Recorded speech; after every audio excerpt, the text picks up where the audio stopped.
Hi everyone, how you going?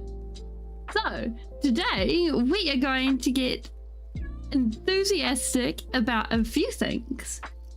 For starters, we have the materials, so we can actually make some of this happen and get some terraforming happening. And then I figure we go conquer an ocean monument or two and have some enthusiasm about we may have to move the trees. Hi, Tintin, how you going? So today we're going to be doing some enthusiasm about making our ravines look cool. And then also we're going to be conquering an ocean monument or two so we can get some sweet, sweet prismarine. And then also some sponges. And see where we go from there. And I'm really excited for how things go today. Also, a bit of sadness. The lava that was in our dripstone spikes, I had to remove it because it kept setting the tree on fire. We're missing a few blocks up here now because basically I kept coming back and the tree kept catching on fire. So I'm kind of on the fence as to whether we actually keep the dripstone now, because it's kind of like,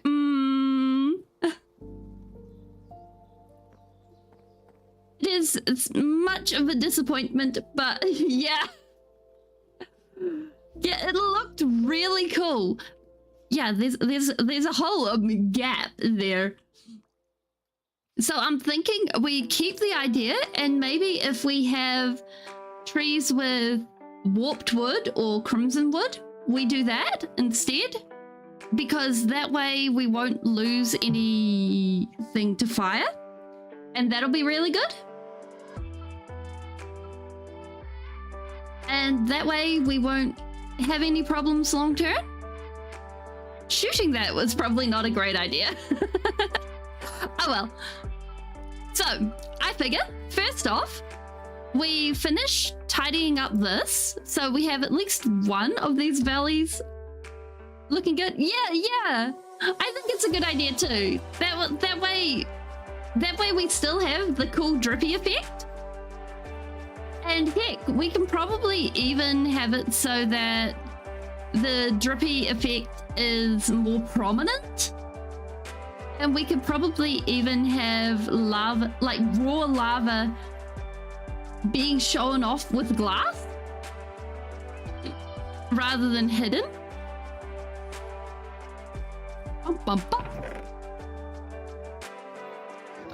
And I think that'll be cool. Probably need a bit more than that, so let's go with that. I think doing it that way will probably allow us to have a bit more flexibility long term. Also, we have so many potions of water breathing. We are going to have... It's going to be pretty much an easy time of this. And the other thing we need is some scaffolding. Scaffolding doesn't live there. Yes! Fish is on the horizon. Hi, Yurang! So, today, Yurang, we have potions of water breathing. We're going to go and fight some fish. I figure, before we fight some fish, if we get the valley... It's covered. The bit that we didn't finish last time, all organized. I totally forgot that grinding for resources on a stream is totally acceptable to do. We could have done that last stream as well. Like, it's such a habit of mine just to be like, oh yeah, I'll go off and I'll just do that, because like it's not the main source of my entertainment is not live streams, so I don't actually go and see a lot of the resource collecting normally, and I'm always like, oh yeah, that's something that gets cut out. But no, that's the whole point of a live stream. Is you sit and you chat to people and then you actually go and collect the resources while you do it. I'm like, I realized that like 10 minutes after the live stream had ended that no. And I was just like, oh, that's such a goober moment. Oh well. This is for learning. Okay.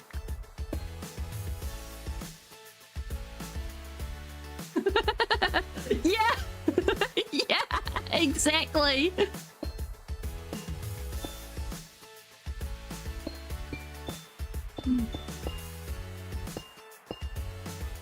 And like, I like physically face palmed at that. I was just like, oh, Spelling, why did you do that?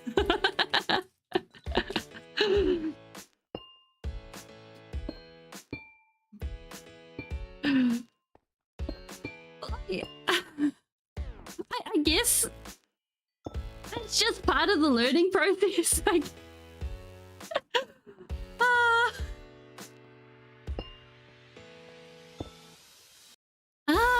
that's rather skinny right there. So let's go like that. There we go. Okay. So the rest of that is ready to be filled in. Like, it was really interesting. I ended up having to give the failure talk to someone yesterday. You know, the whole failure is not an option, it's just mandatory. And they were like, this is something you've practiced, isn't it? And I'm like, yes. I tell my stream this on a regular basis, and they're like, oh.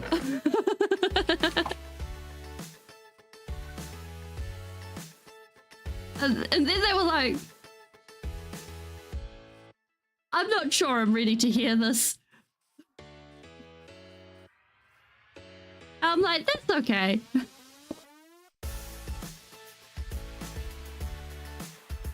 Yeah. Failing means opportunity. Also, we have pulled out our golden carrots for the mischief today. So when we fight the Elder Guardians, we have carrots.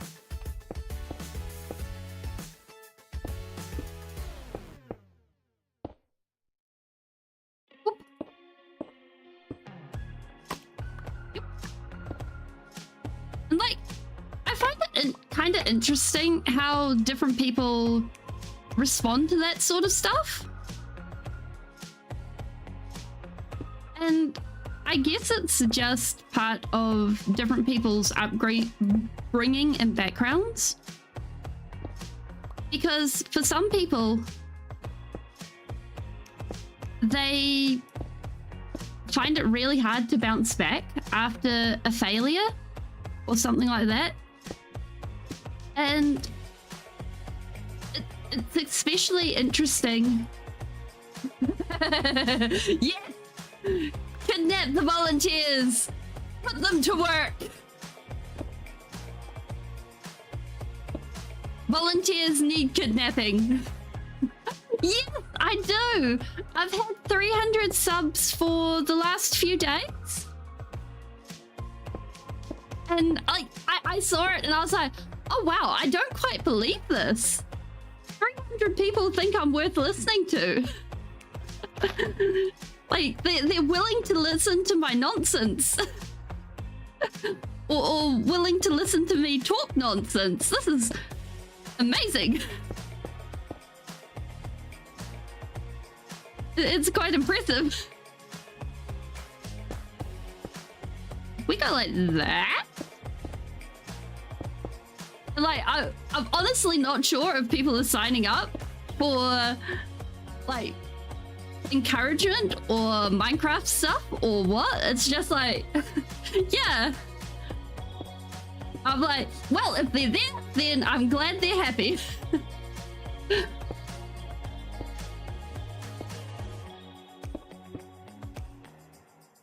Because I suppose that's the good thing about YouTube. Because it's your absolute choice to sign up. No one forces you to ever sign up to anything you don't want to sign up to. Like, and you can choose to unsubscribe at any point. So it's just like, yeah, congratulations. This is the closest thing we've got to a perfect democracy almost. Right up until someone copyright strikes someone. And then it's just like, well, there's the corpos.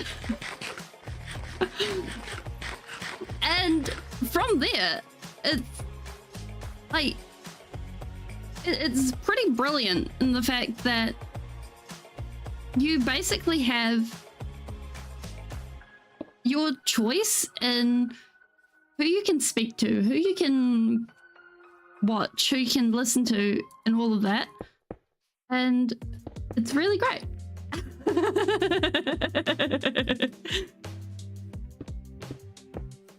Exactly. It's your full decision at any point.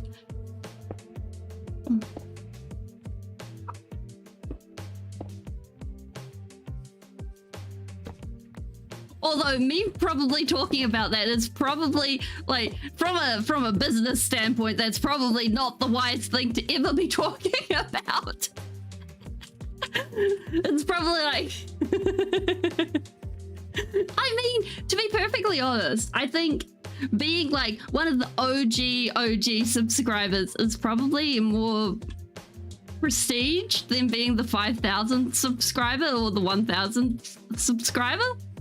Personally speaking, like then you can be, I was there before spelling was even a blip in your eye. Can we go like this? Yeah. And like that's why I have the OG tag on Discord for those who still have the role. For those who are on Discord.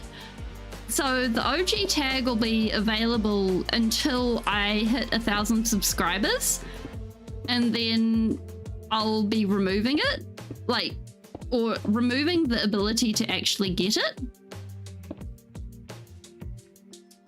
So for people who like bragging rights, it'll be something that'll be like, oh yeah, Nina? Well, kind of Nina.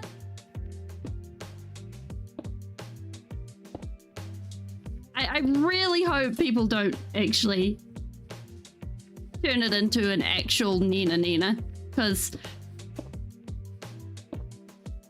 being rude about things is just not, I really hope not in the spirit of the community I'm trying to foster, because that's just not cool. It's not cool at all. Okay. That gives us hopefully the entirety of our thing.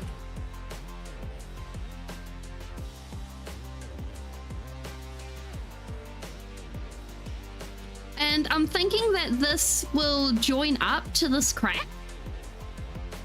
But if we do... Oh, we have misfits. And we'll put in patches of sea lanterns through here so it'll light up. So we can't do that right now because we need to actually get sea lanterns. So, to the ocean monument we go.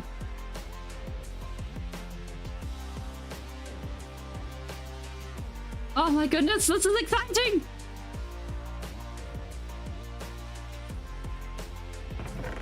And boop.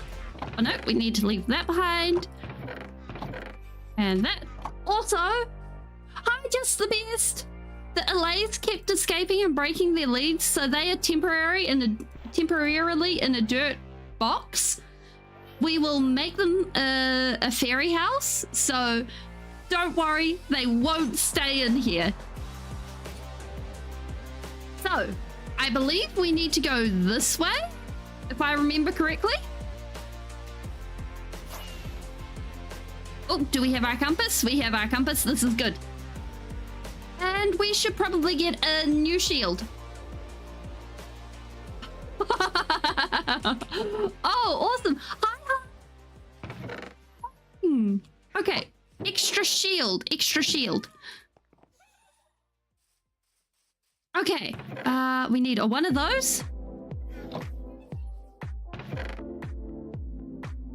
No, those are saplings. Okay. Because if we need the extra shield, that way we can actually, like, looking at that durability, I don't expect it to actually survive what we're going to be doing. So, update on the book game. For those of you that haven't been around, basically, if you spot a mob that has been killed, or you spot a mob being killed, like Enderman, whatever, then you can name it, and every few streams we will clear out the book and we will add their names to a graveyard. I appreciate having subs, but it would be the... Like, it needs to be the people's choice to join. Aha, that is what we need. Okay. Ready. Steady. Woo. Let's do this. Wait, where's the front? Ah. There it is. Let's go. Oh jeez, oh jeez, oh jeez, oh jeez, oh jeez, oh jeez, oh jeez, oh jeez, oh jeez, oh jeez, oh jeez, oh jeez, oh jeez. Oh, why is it blocked? Why is it blocked? It's... Okay. Oh no, are we good? Oh, hey, buddy. Okay. Okay, we can do this. Hi, buddy. Where are my pillars? Okay. Oh.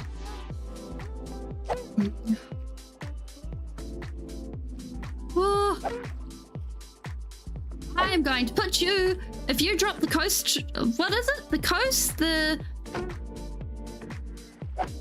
If this guy drops the armor trim, we are so putting him on our helmet. I think that would be cool.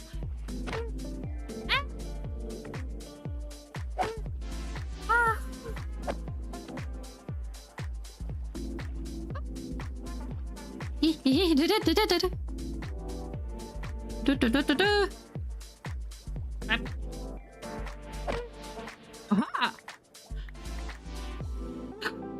Yes, this one. We need to put this on our helmet. We absolutely need to put that on our helmet. Okay. So which one is this? Ba-dum, ba-da-dum. I think we got... Yeah!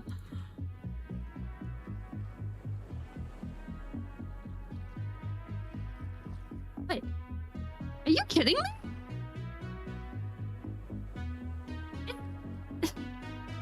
What is this? This... Okay. Oh. Hey, buddy. Oh. Oh wait, we don't have sharpness. We have smite. Oh, okay. That changes a few things. I just remembered that. Okay, so there's new buddy too. Gord the Guardian. Okay, hold that. We will put that on in our book after we've done all of that. Huh? Ooh, yep. Oh, I should have brought doors.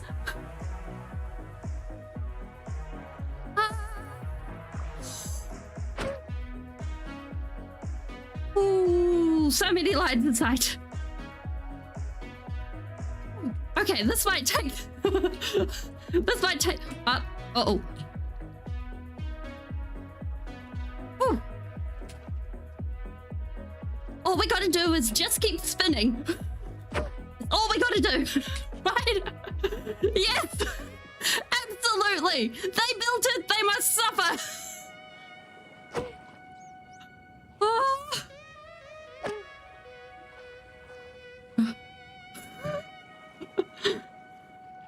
What is it called? Round the merry-go bush?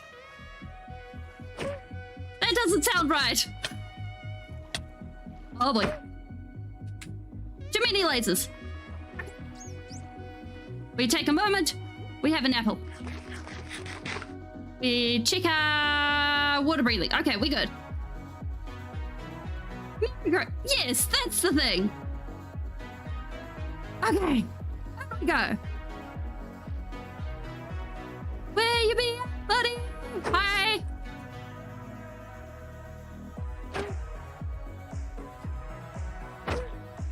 Oh, did we get you? Oh. Aha! Doodles!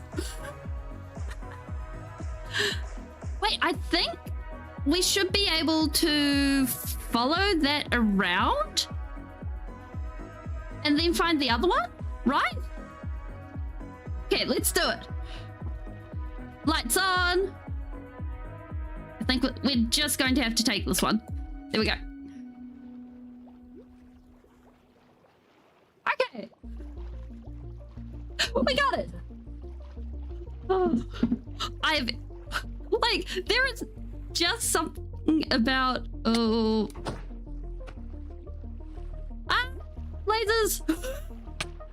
Ouch, ouch. Ah. Hi, buddy. Okay, this one is way easier than the other one. Whoop. Okay, we need another apple. I'm so glad we brought apples. Like, today is definitely an apple day. Oh, actually, carrots. Oh, it would be so good if they were undead. Like, right now.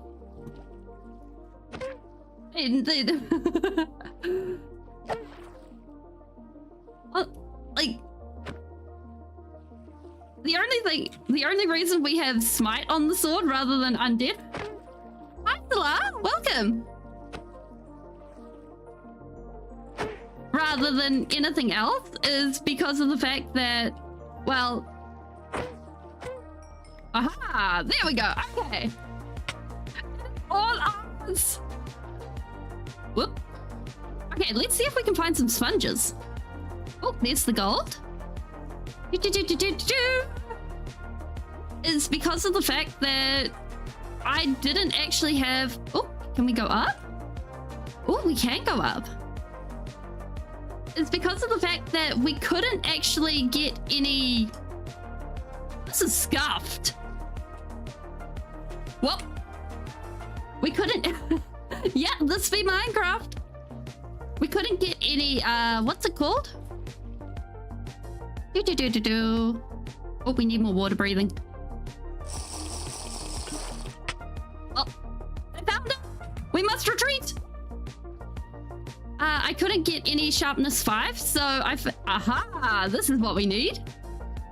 So having this instead was almost as good. At least at the time. Okay. Oh. So I figured what we're going to do is we can steal the prismarine. We got our silk touch. And we steal the sponges, and then we'd be good. We did it! We got tight armor! We're winning! We are on such a winning. So I figured this is the monument that will change over into having fun. Hi, Super Minecrafter, how are you going? Okay, Gord. Was Gord the... Oh, wait, how did we... That's good to hear. Where did we go for... things? I just lost the sponges, guys. Oh no. Was it down here? Aha, sponges. Okay. Oh, that's good. So we want Gord the Guardian. Here we go.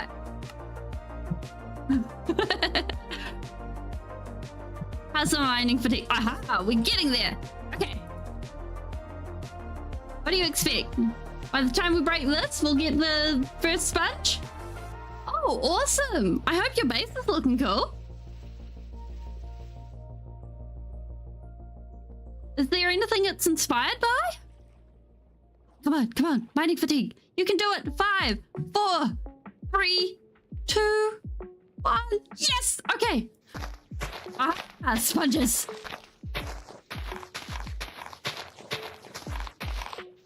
Because I have a sneaking suspicion we will be using these sponges at a later date.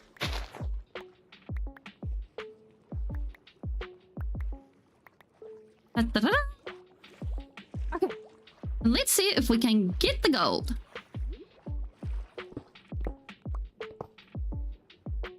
Yoink.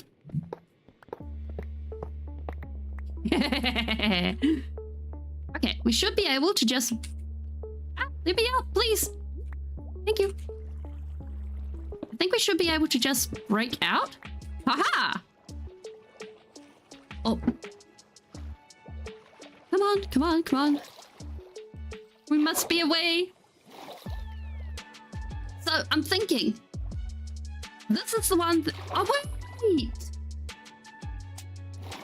I have forgotten something very, very important. Something highly, highly important. The reason why we came here. Oh, that's awesome.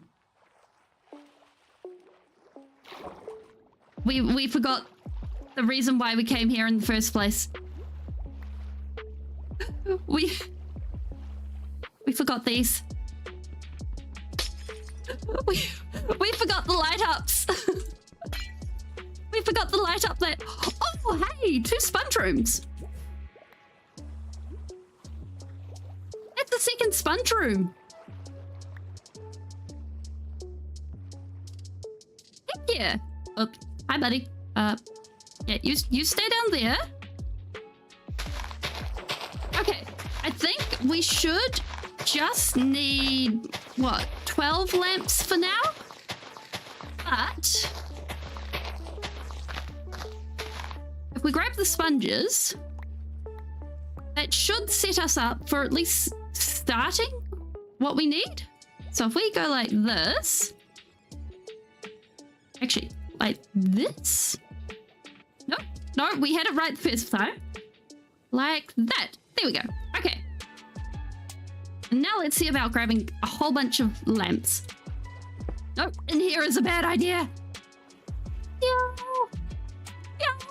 Lamps!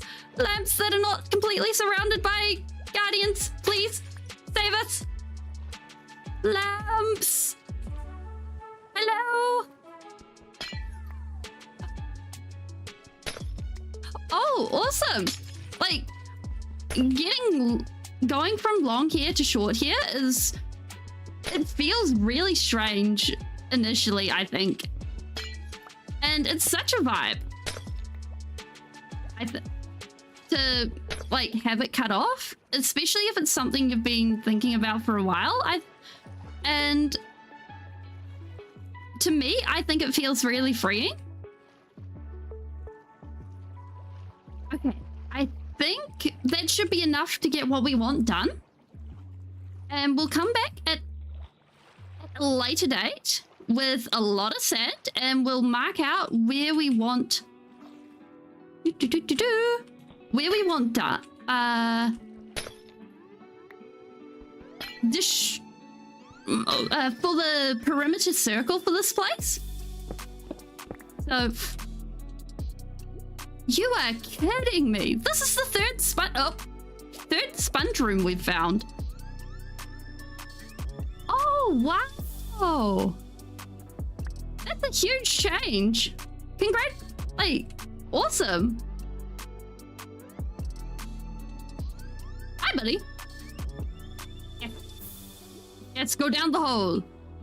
Okay, let's see if we can actually bring any of these home with us, because otherwise I think we're gonna... Oh, okay.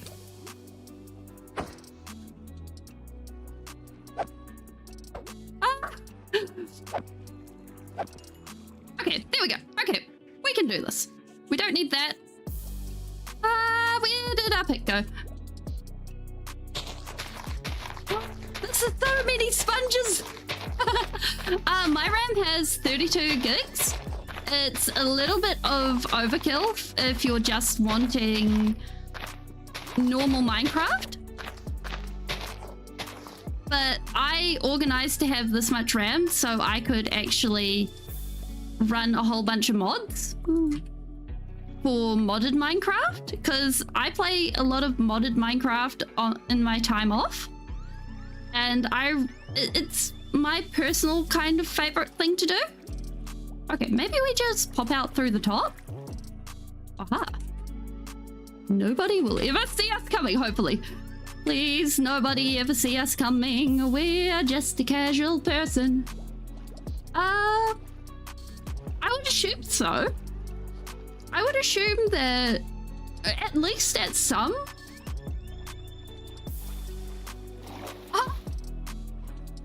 Oh, yeah, like that will be a very big difference.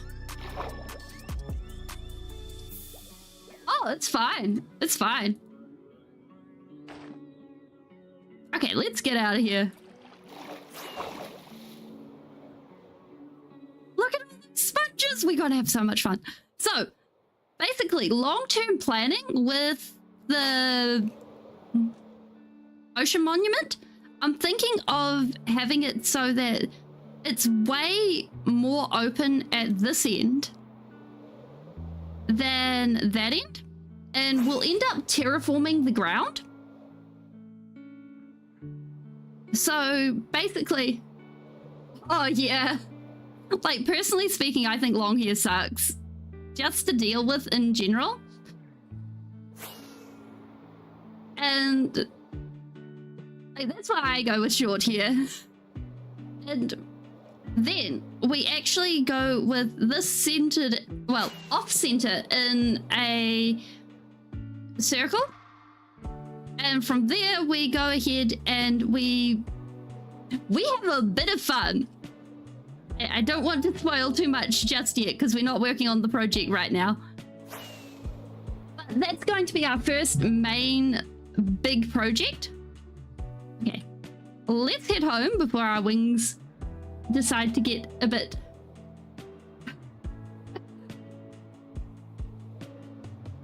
I have seen a Karen. I have actually interacted with Karens before too.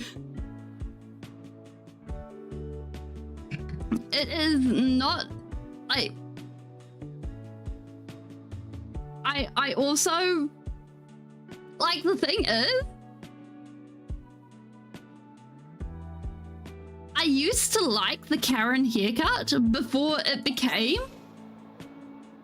the Karen haircut, and now it's just like, that's cringe.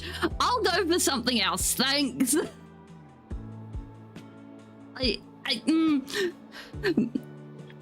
Like whenever I see the Karen haircut nowadays, I'm just like, oh, nah, mate. I would love if it was naturally red. That would be amazing. Like, red hair is beautiful. Oh, we didn't get the materials to actually make to make the tide trim. Oh well, I think what we'll do is we will just sacrifice one of the trims and we will just not use the other one, because this way we can go like this, boom, boom, boom.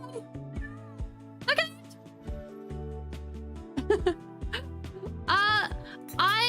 So my opinions on dyed armor.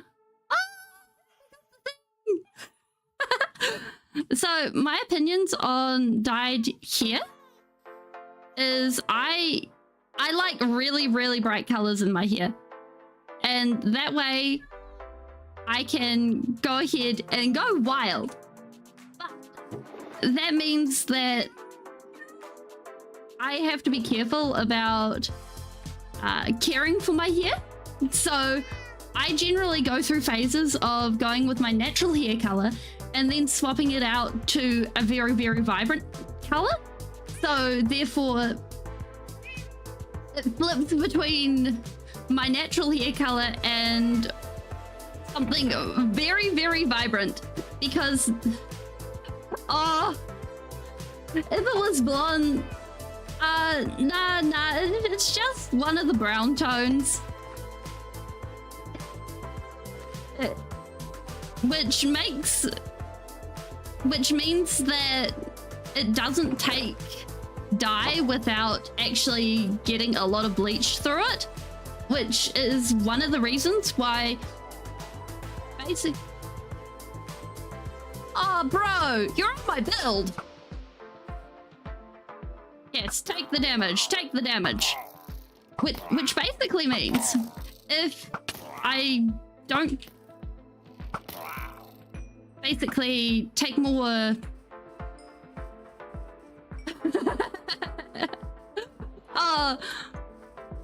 well, one, my real name is a boundary, and two, I would cringe if my name was Karen.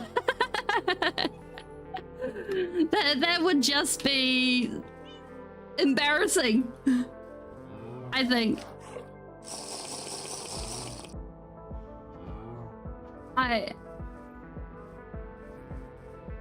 Like seeing the videos of the stereotypical Karen on the internet, it is just, yeah, I had arrows go through creepers recently and not have creepers react, and it's making me twitch.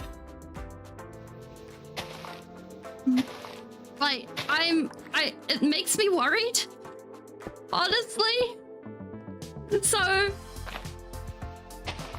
oh, I would not be surprised if the vegan teacher's name was actually Karen. I don't think I have seen a more stereotypical Karen than that.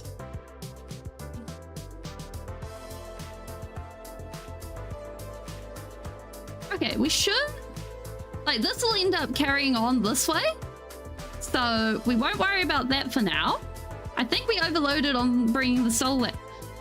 these things home, but... So many sponges! This is amazing!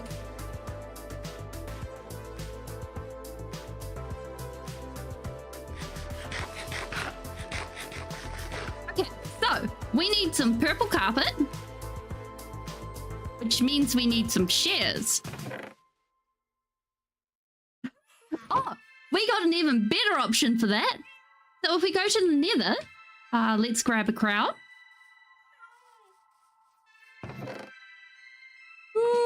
Where's my crown gone?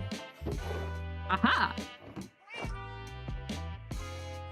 If we go to the nether, then we can just dump them out on the ground.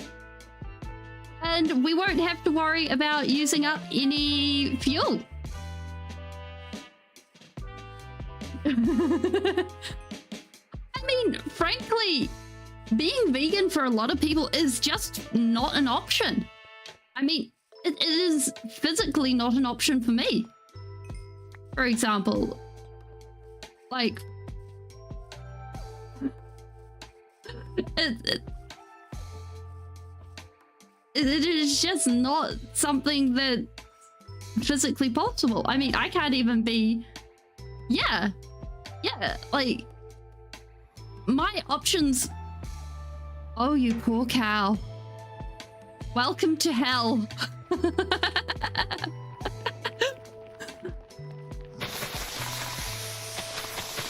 Like,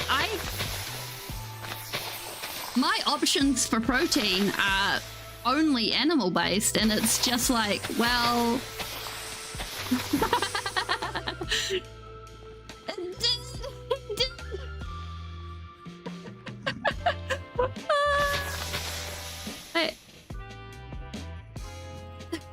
it's all good.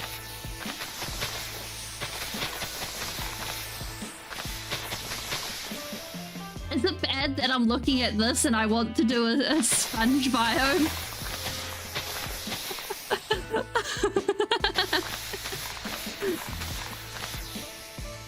I mean, if we were dedicated enough, we totally could.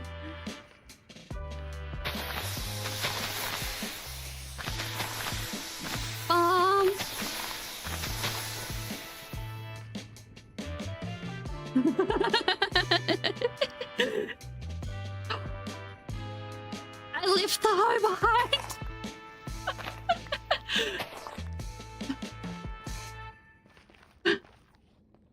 You know, maybe I should add, like, I can add some custom commands for Nightbot for things like that. Yeah, like vegetarianism it definitely works for some people and for other people. So the book theme has changed. The way the book works, I'm trying something else out. Oh, yeah, Caps is weird. So if you spot a mob being killed, you can name it, and then every few streams we'll take the book and all the animals that got named in the book, and we can go and make a graveyard. And around every nether portal we'll have a graveyard, and sometimes we'll have graveyards just without nether portals, because that is the way to the nether. We need the necrotic energy seeping through the earth. Okay, now we can actually harvest the sponges. So I'm thinking that we'll give that a go for a while. And if we like that better than the other way, then we'll keep it. But if we don't like that better than the other way, then we'll go back to having just a book theme for the day. And also, we will be keeping these books in the bookshelves after what's it called? Keeping it. Shrimp. Oh yes, I like both shrimp and prawns. I find them very yum. Especially when you can like fry them up and stuff. Like, or you can put I used to really like them with a cheese sauce. I found having them with the cheese sauce is really good.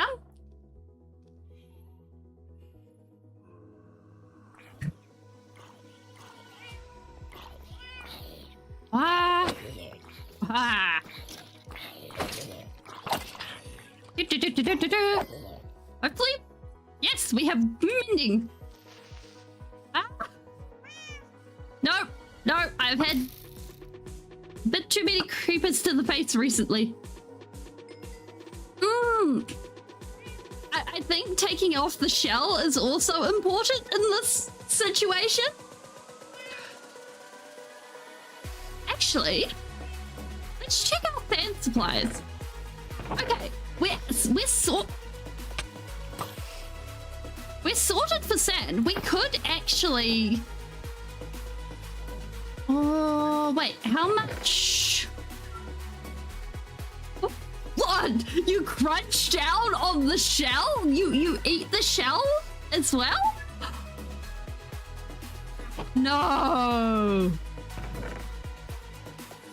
Okay, that is crunchy shrimp. Just thinking, we could, if we get some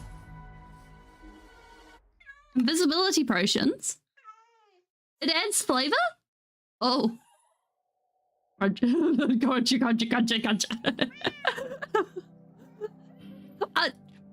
Just so you know, 13. That is horrifying. that horrifies me.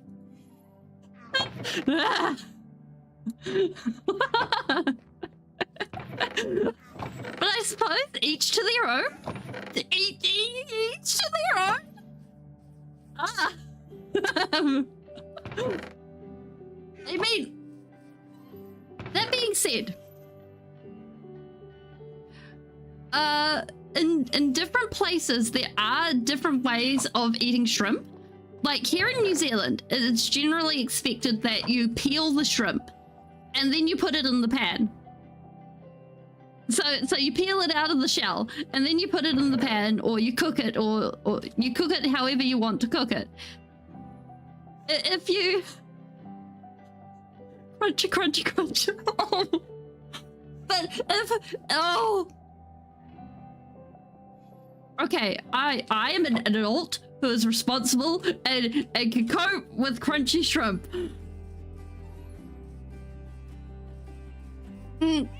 Okay. So, if 1, 2, 3. It has health bit. Oh. That's cool.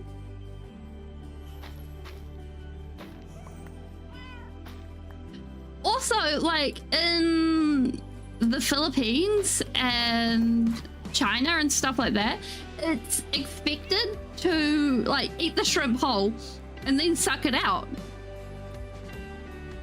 So there are different ways of expecting to eat the shrimp. So there is that. So it isn't. So it is different cultural expectations of how to eat shrimp. So there is also like there's that.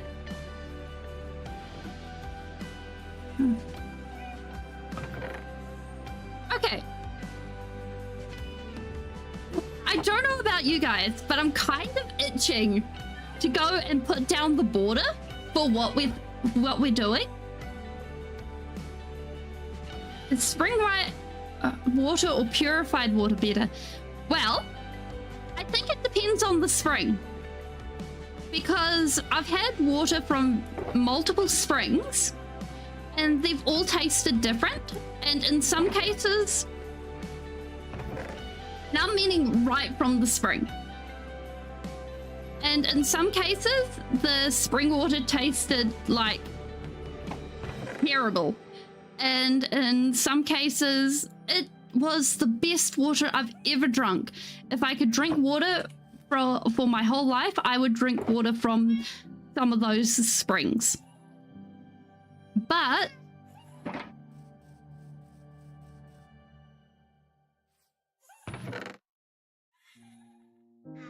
it also depends on where the water, like the runoff into the spring, because you can't guarantee where, like if you're taking it directly from the spring, which is what I'm assuming.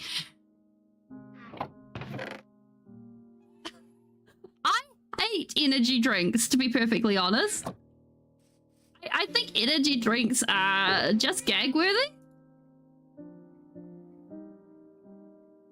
because with energy drinks there's a lot of too much in it, honest. Like it's too much of an overload of stuff. Like it's stuff on stuff on stuff in an energy drink. Oh, at some point we've got to find a trail ruins. I think that'll be fun. What else don't we need in our inventory? Awkward potion. Okay, we need a carrot in there, and then we need a fermented spider eye. 18 more health? How did you manage that?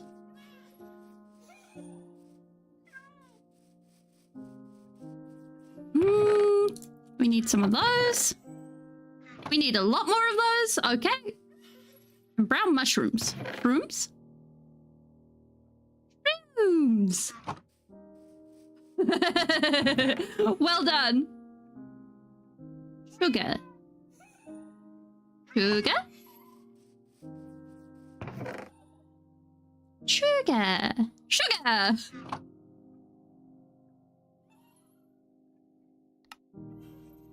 I hope you survive. Like that is, like, being a breatharian is a tricky road.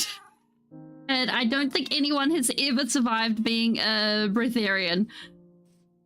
And frankly, I think that is kind of a tricky slope. Here we go.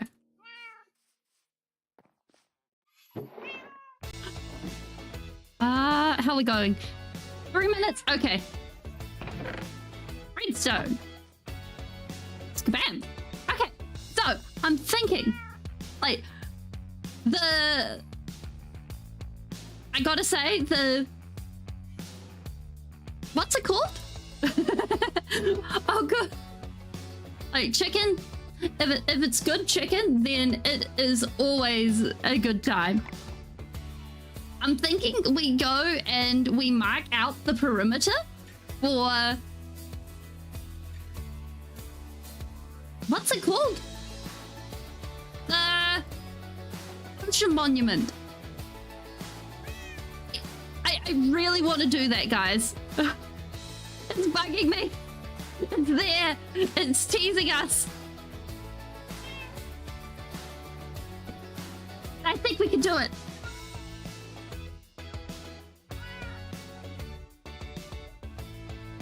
And like, if we have... So basically, I think if we go with 120 blocks out from the middle, and I think we do basically an octagon-based shape. Octagon? Hexagon? Flat sides. 4, 8. Octagon. I don't know why, but I always get octagons versus hexagons all mixed up. So if we get the shapes of it sorted out, so we know which way is what, we can sort it out from there.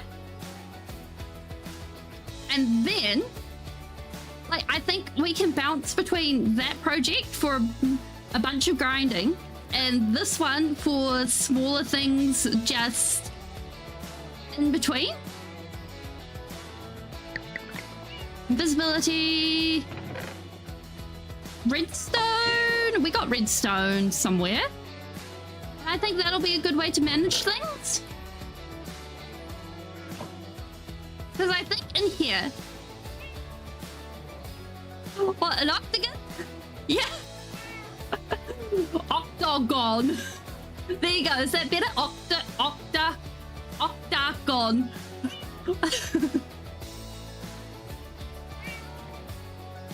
Oh. Wait, boil a steak? Vegemite? I don't have any other way to say Vegemite except Vegemite. And anyways, Vegemite is not the superior spread, it is Marmite. All the way. Marmite. Absolutely. I have never heard of boiling steak before. It is worrying to my guts. My guts and like that meal is T-posing over my guts right now, and I was like, yes. And my guts are like, no, I am too low leveled for this meal. Okay, I think we should be able to get at least some of the building out done with that. Okay, if we take... Wait. We have enough for another fermented spider eye. Hell yeah. No, we have Vegemite and Marmite in New Zealand. Vegemite is not as good as Marmite, I think. Marmite is way better. We need just one more bottle. I don't know why, but always, whenever I hear the shakers in this song, it makes me think there's a creeper.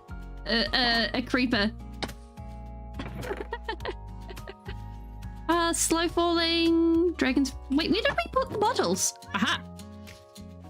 Oh wait. How did I manage that? I think Marmite is an acquired taste because I know a lot of people from overseas don't like Marmite. So maybe it's just a Kiwi thing that you like Marmite.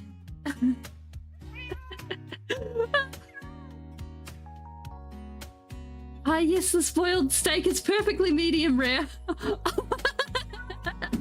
Yeah, that does sound like a Gordon Ramsay thing. Like, how well if a steak is perfectly medium rare.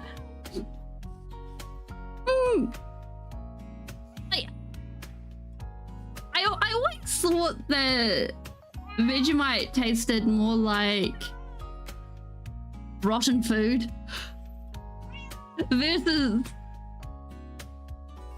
are you an idiot sandwich? I'm an idiot sandwich. That clip is iconic in the best and worst ways.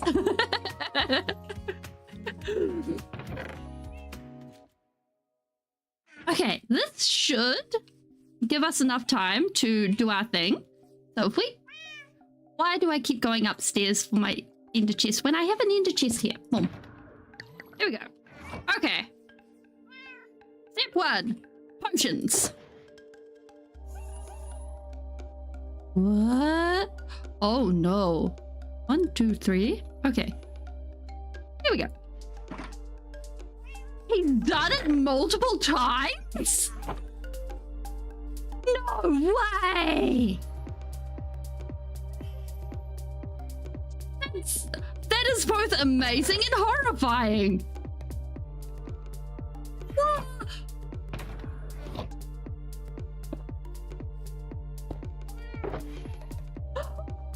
I'm curious too. I'm not sure I want to look it up though. Okay, we need blocks to bridge out with. So if we just grab all of that. Tastes like sand. So we don't need these to look pretty because they won't be staying. Well, I don't want to try an idiot sandwich.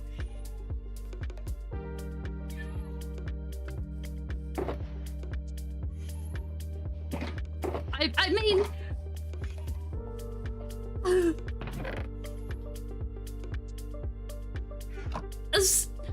I don't know. I've always heard that human tastes like chicken.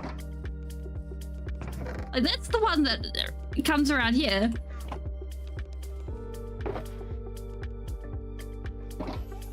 Oh, okay. Couple more of these. That's like... But then again, I think it depends on the person because... I think because there are different types of muscle in a... I am not sure this information is safe. Oh yeah, it's alligator that tastes like chicken. Yeah, like also I think a snake also fits into that category as well because as far as I understand, it's the types of meat.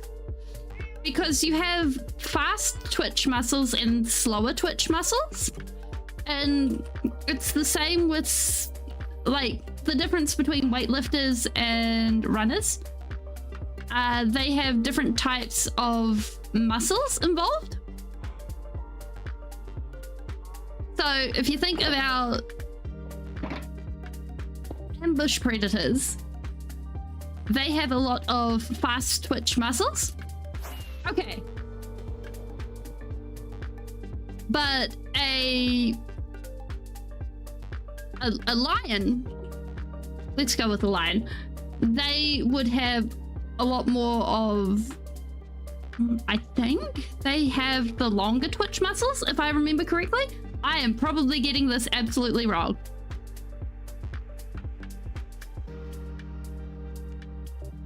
I probably got this very wrong, but yeah.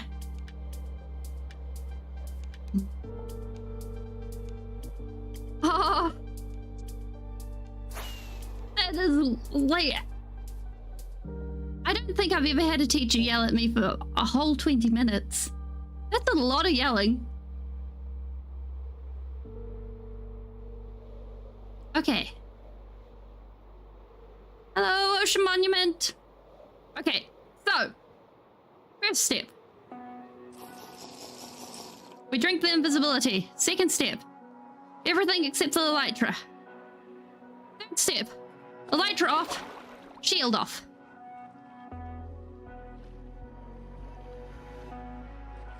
Whew.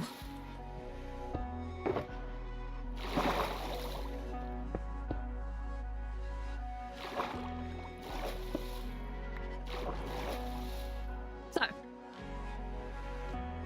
first thing we want to do.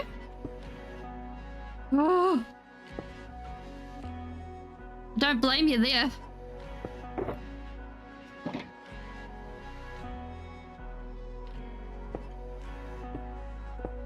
Okay, so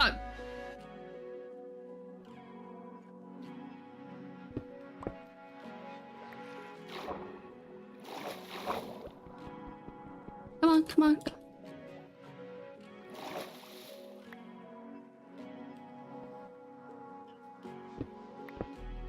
Okay, so from here we go out 6, both of these, and we need, here is our invisibility potions. Here we go. No, we're marking out the area that we want to drain. So basically, the area is going to be... Actually, is it faster to do it like this? Yes. So we're going 120... Yeah, 120 blocks. It's really nice seeing that everyone's joining in on the chatting.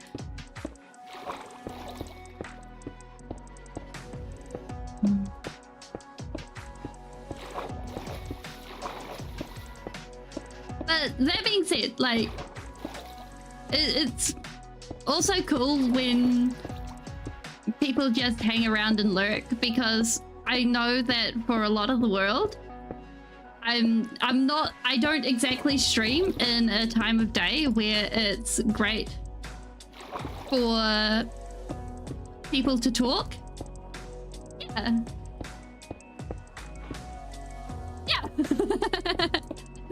Well, the thing is, with live streaming, live streaming, you don't grow as quickly as other comment sections. No, as the YouTubers, if you're mainly live streaming, because of the fact that basically you're expecting people to click on something that isn't as how should I put it, well expected to exist. Wait, oh no, that is right. So we want 1 2 3 4. 1 2 3 4. Like, most people don't come to YouTube for streams, right? Most people come to YouTube for videos and shorts. Well, mostly videos, and now shorts are a thing. So now that there are, actually, we figured out this. So coming to here, it's like, well, this is a surprise. And then also, you're expecting a large time investment. You're expecting a whole bunch of other things. But once you're here, you know what's up. And if it's worth it for you to stay, then that's pretty awesome. And yeah.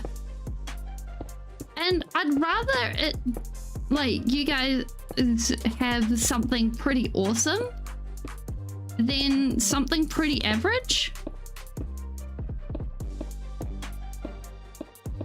Oh, so I'm not actually counting and talking. 120 blocks is if I take a stack, if I take 2 stacks, and then I take 4 blocks off each stack. So I'm not counting. I'm hacking my way around having to count. So we do not have to count at all. It's great. Because Like, if there's one thing that I found was a major pain last time, yeah. So we are avoiding counting as much as possible. So 1, 2, 3, 4. 1, 2, 3, 4.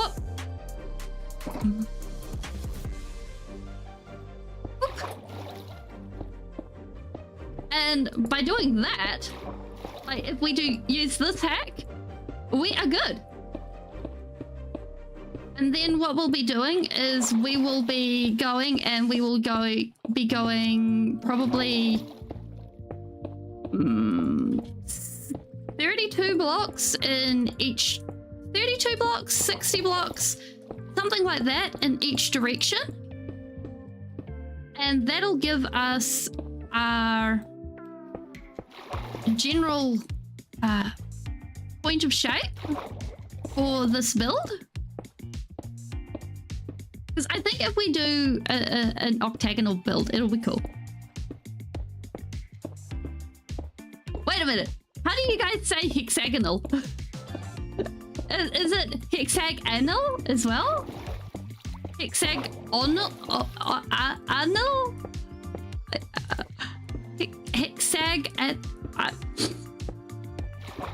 I can't say that without it sounding bad to my ears.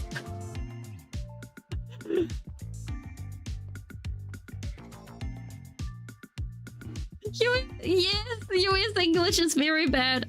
Oh, Spidey, you can't even see what's hitting you. Speaking of which, we gotta keep an eye on our invisibility. Oh, actually, free ink. Don't mind if I do.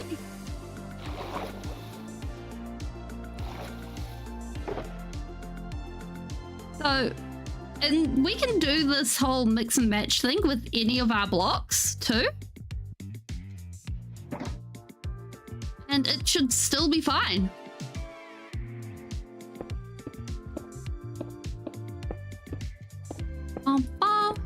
And we'll be filling in this other second line as well, because basically we'll be making a very thick middle area because of the fact that the Guardian Temple... Oh, I did a silly. I did a big silly. Oh, invisibility potion.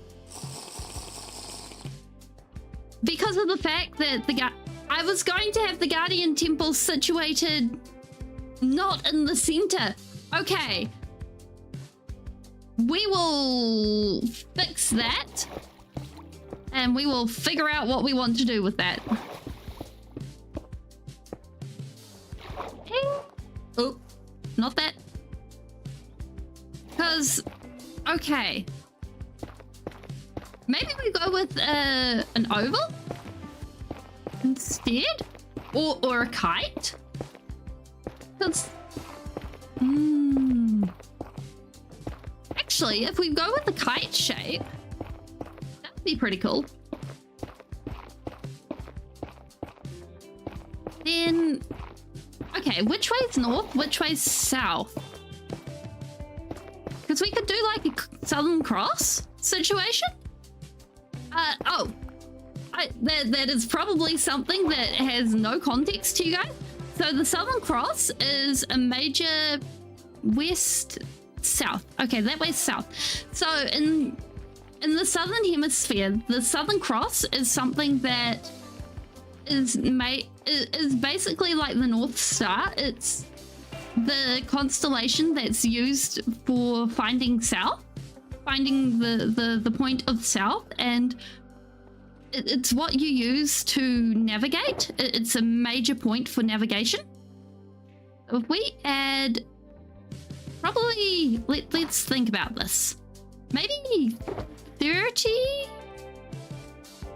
blocks on the end of this. So it's, oh, no. We'll add half of the length that already exists there. There we go. Then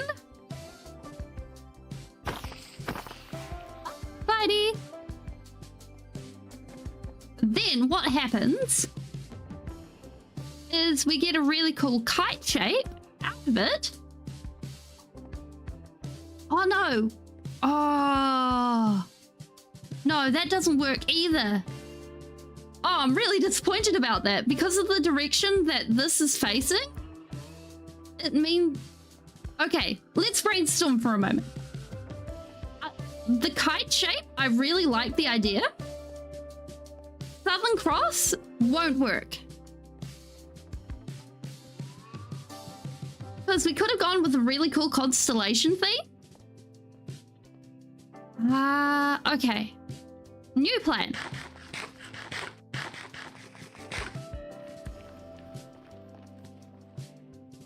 We could go with... I think if we still go with the kite shape idea... Oh, actually... This looks like we'll actually end up hitting this island. So... Oh! Yeah, that's a vibe. And I think if we actually make it like a full-on star shape. So how much is that? 38. If we bring that to 32. 32. So there we go.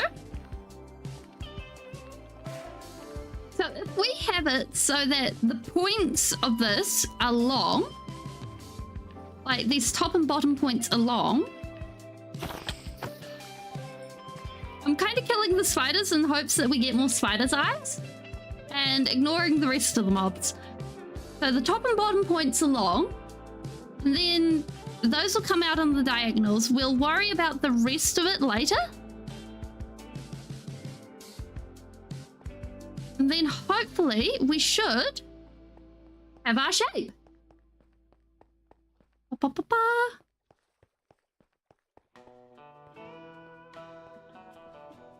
Ooh. We could actually make at the bottom a wither killing area too. Like way down in the depths. As long as we actually have somewhere that fit. And that'd be pretty cool. Bum, bum, bum. Okay. Oh boy, that's a lot of water to remove. Oh boy. Okay.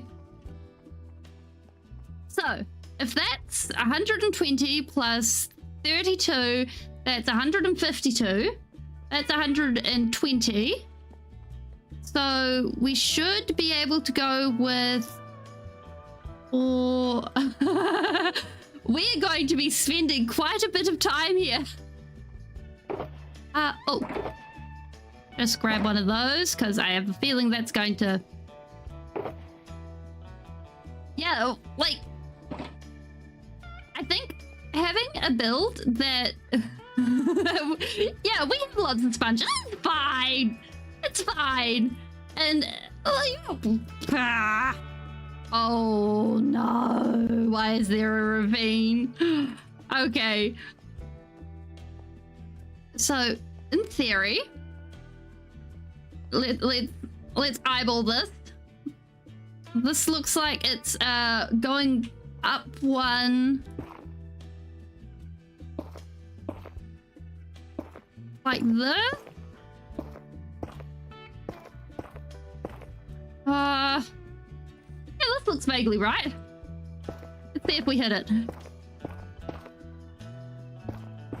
So, we may have to do this a couple of times, but hopefully we will hit where we need to go. The good thing is, I'm thinking what we'll do is we'll step this down a couple of times so we won't have to remove all the water in at least these areas, in the outer areas. So we'll have it like maybe go a couple of steps down and we can add, what's it called? like really cool steps going down towards the pyramid, towards the ocean monument. Oh, no, this is not the correct line. This is not the correct line. Oh, it's even better. We managed to mix up our line. Out there. Okay. So, on doing these outer lines, we should be good to let our invisibility run out. It's just going back for more blocks that we may end up in trouble.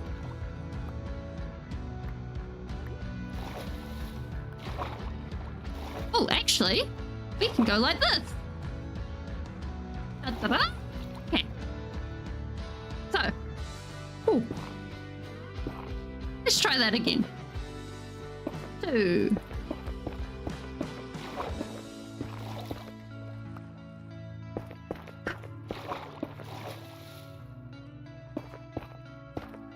Okay, so we should be able to eyeball this now. Actually, if we take to the ear, like I'm really, it should be within Kui. Like looking at that, I think we should be good. Or at least it should be within range of where we need it to go.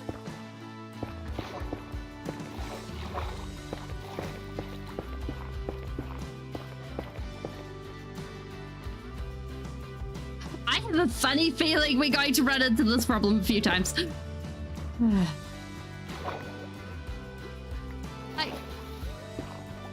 Yeah, it's definitely going to be one of those projects where we are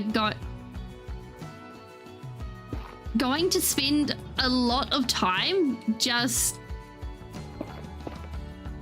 grinding stuff out, and that is why I want to have the main build as well, so we can actually switch off onto different projects, so we don't actually have like run into fatigue, like building fatigue, and be like, I'm bored of this project, can we go do something else now? And we can actually do that if we do that.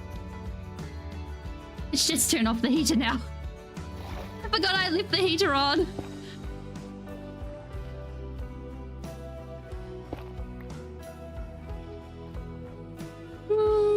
There. And I think if we do it that way, we should be able to have a pretty good time with things. Because that way we should be able to manage things pretty well.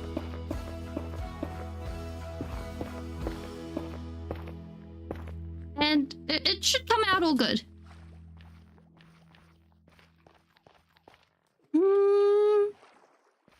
Okay. I don't know about... Oh, we're doing pretty good. Okay, I think we should keep with this line, even if it's not going to end up like right on target. Like we'll just adjust the other end. Because I think this is pretty good.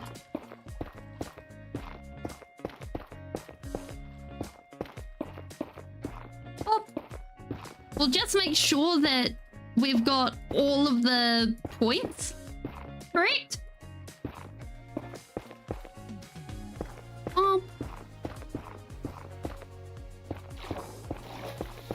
And like one of the things I recommend if you're not great at eyeballing this sort of thing is pulling out trigonometry. Like if you're good at math, then that's exactly what math is for, doing this sort of thing. Okay, this is going to be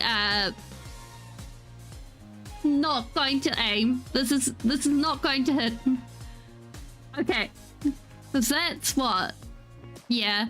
Okay.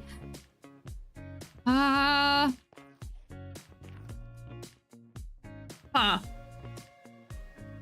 That's probably going to be another good 15, 30 blocks. I don't...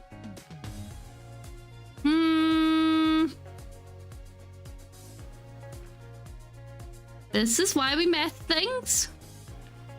Like, if you can math this sort of thing, it's way better to math this sort of thing. I just don't have the math skills to math this sort of thing. So I really recommend, if you are able to, do it. Okay. And I think, just looking at it, I think we go... Yeah. It's way worth it. If you can learn it, do it. Because this is where trigonometry is applied. It's all about figuring out the hypotenuse of your triangles and stuff. And you're able to go, oh yeah, it's this angle. And it works. And it can be applied. But I think in this case, we want a slightly different angle. So we'll come back for this. Because if we spend like 10 minutes here, it'll save us hours and hours down the track. So it'll as much as this pains me to do. Oh, you would have gone back and forth? Oh, I'm actually just trying to stay on the path rather than anything else.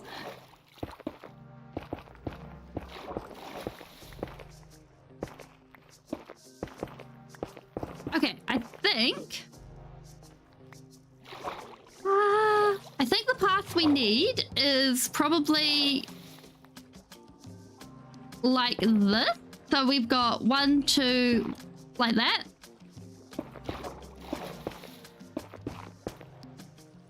I think that'll get what we need. Probably.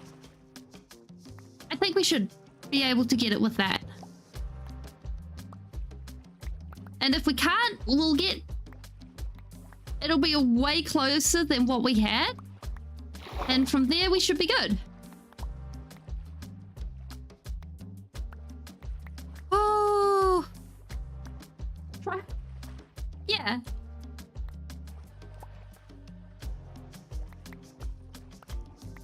Oh, actually, like thinking about it in a logic sense, that actually makes a lot of sense now that I think about it. Because we've got 1, 2, 1, 2, and then 1.5. 1.5. So it actually follows logical sense. That is 1.5 times that, and we've got 1.5. So yeah.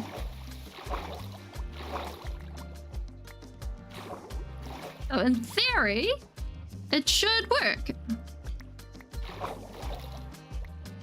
And like sometimes your lines won't match up, and you might find that somewhere along the way you miscounted. Like this line here is going to be my most likely to be miscounted because I didn't quite count my blocks out before I put them down. So we're going to find out at the end whether there's going to be a problem, but that's just how it is.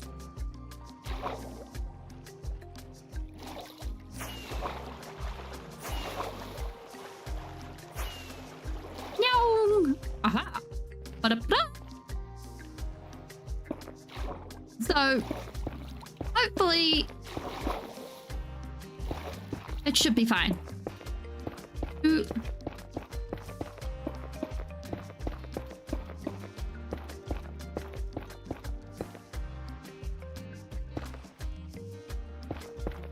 Oh.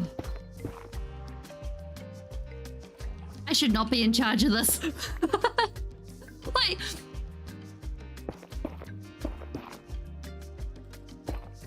I think when it comes to doing builds and things, It's always fun to push yourself out of your comfort zone, because that way you end up doing things you never thought you could do. Like, I've never done one of these types of... Well, I've done ocean draining before.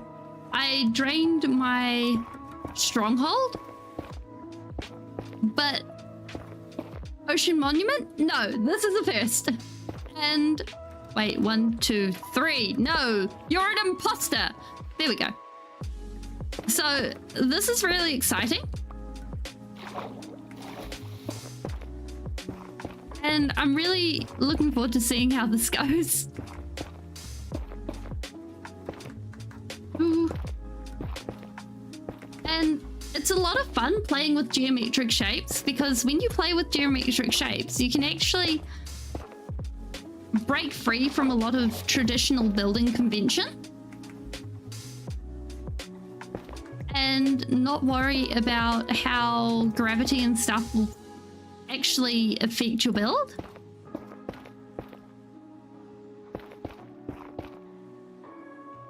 And in that, you can actually end up with something really, really neat at the end of things. Because in playing with symmetry and form and all of that, it can end up almost alien. And alien in a good way, rather than alien in a bad way. Bum, bum, bum, 1, 2. Suspicious. Oh, I just realized we actually have a conduit that we can, well, we need a Heart of the Sea, but we do actually have enough materials to make a conduit if we grab ourselves a Heart of the Sea. So that's something we can do. Why are we sinking so bad?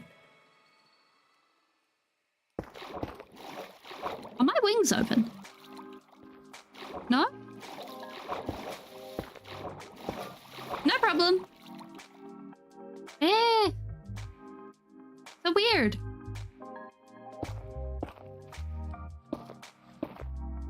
That's better.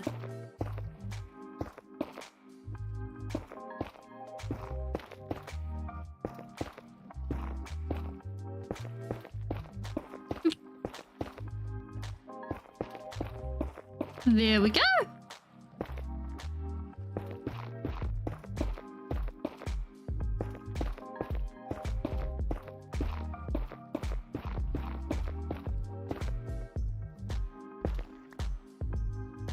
And like, I think, aha, we got the angle. There we go. I think we're sorted.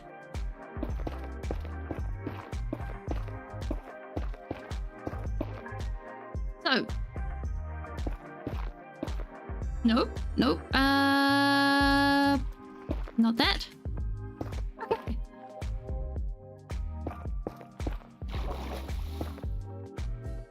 I think I'd be happy. We have our angle. Look at this. Ah!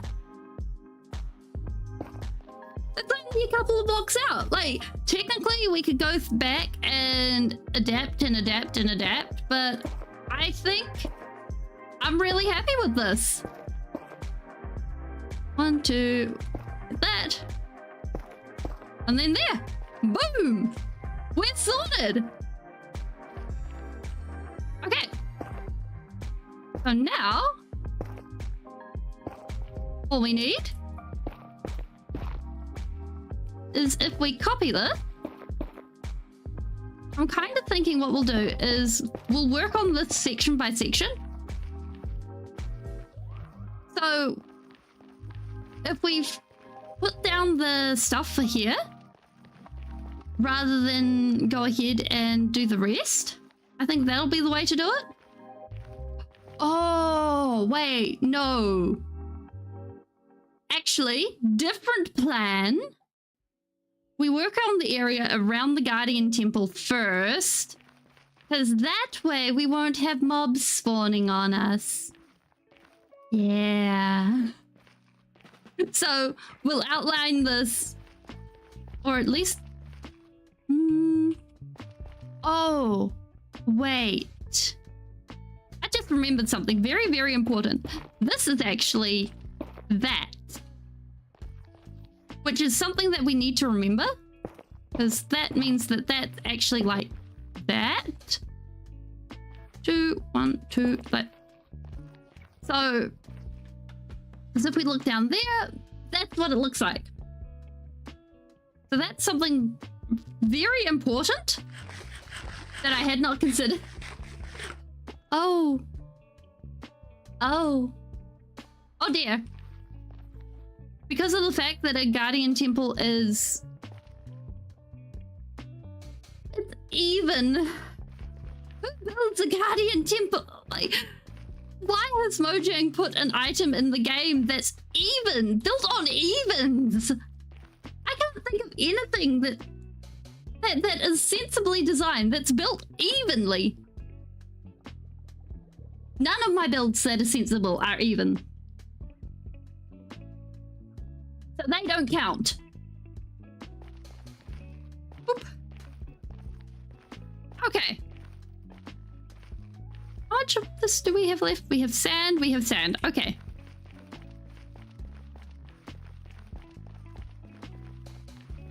I think... Okay, if we just make sure that all of this is lined up correctly. So if we take a slurp, make it disappear. All hail the invisibility potions, we love them. Now, which way around is this? Oh, I did a goofus. Okay, so we just casually go out to the edges and mark out the fact that, hey, these are actually wide edges. That'll probably help us in the long run. And then I think the next step, like now that we've got the markings for what we need for where we need to put the diagonal lines, I think we mark out the Guardian Farm? Well, not the Guardian Farm, the Guardians. Because from what I understand, they only spawn in the water area, like in the temple area itself. So we should be able to put sand just in there. Although, dealing with the sand, dealing with the water in there later, I'm a little bit worried. I think we will just like poke holes and then poke sponges in there and be like, yes, this is the appropriate response. Yes. With invisibility, like, invisibility is our friend. We like invisibility. I think that's the only way we can do it. Okay.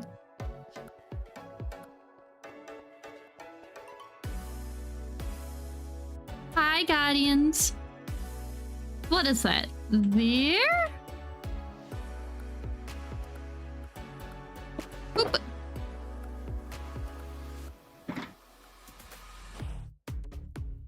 Yes, okay.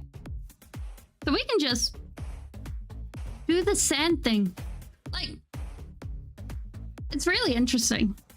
I've been watching some of the reviews on the latest Castlevania episode things, and it's been interesting to see the difference in how people are treating it compared to the original one that came out. Oh my, oh, fine, I will put my drink in the other hand. Around the microphone then. And it's just interesting. Like, I haven't seen it yet, but it definitely shows the, I want to call it a sequel opinions. Like, whenever a show comes out and people are like, ah, it's a sequel. And I don't know, it's just that whole, is it bad because it's a sequel, or is it bad because you're comparing it to the new thing? And it's just like, I don't know whether that's the difference yet. Like, I know when The Legend of Korra came out, I was really frustrated with the world building route they chose to go down. And so it really soured me on the show. But with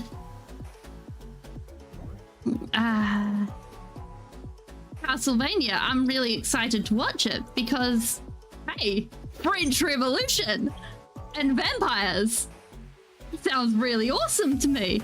And then there seems like there's people that are being all poo-pooey about it. So it's like, oh, well, oh.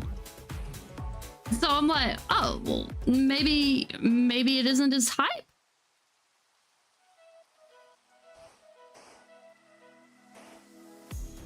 So I'm thinking what we'll do is we'll block off the temple and we'll fill in the temple first. And then from there, we'll go and we'll put in sand around everything else. And then we'll do the diamonds. Because now we've worked out what we need for the diamonds, we can go and do everything else. Although, I am slightly worried for our ability to do...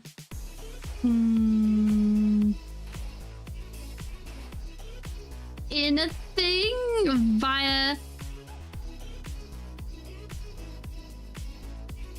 anything other than, what's it called?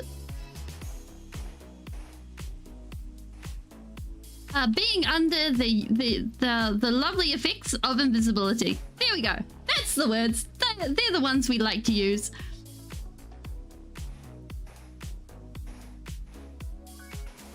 But I think it should work out. I mean, worst comes to worst, we just stick a beacon.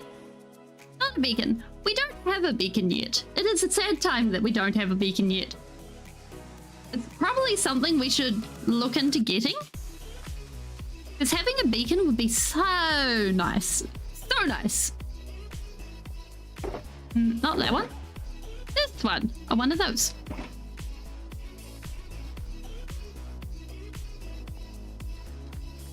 Oh gosh. I did not think I'd be doing sand this soon in the world. Like, just placing the sand and being like, oh, this brings back memories.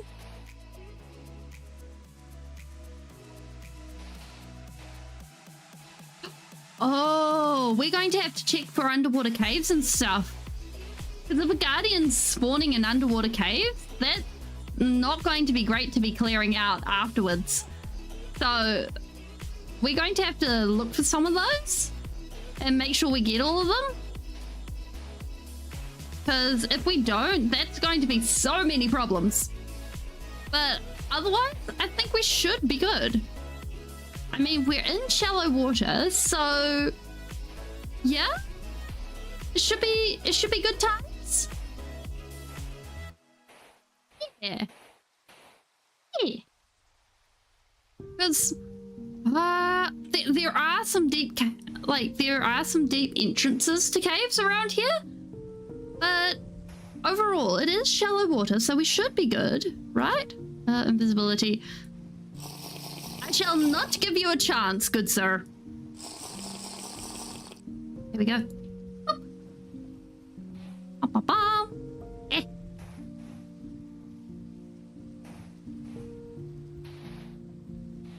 I think also with animation and stuff, animation is very much a personal preference on what kinds of animations people like. Like, whether they're an anime preferer or a Western cartoon preferer. And there is very much a vibe difference. And it changes, like the storytelling changes and stuff are very different between the two.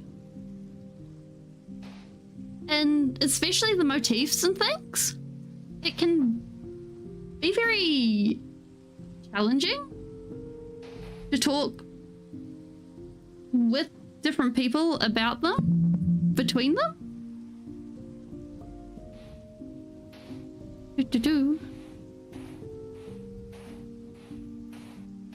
And especially if it's like you're talking to someone who likes one type of animation and then you're like, yes, you want to watch this? And it's a completely different one. And then they're like, you have sworn on my mother's grave.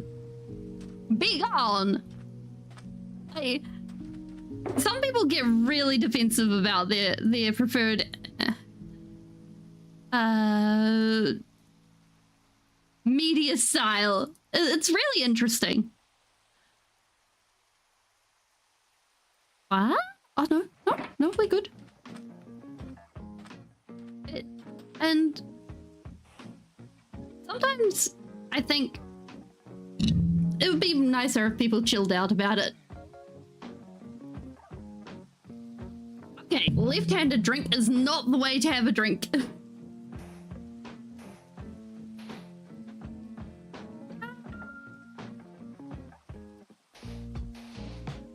There we go.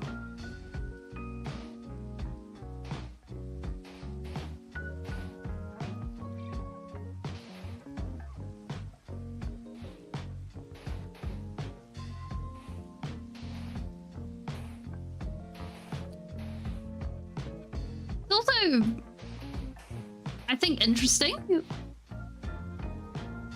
Like, different approaches to storytelling. Like, going with, oh yeah, this is like how different established media are treated. Or maybe at least with Western media. Like, I'm thinking of things like X-Men or DC Comics or things like that. Like, they're so well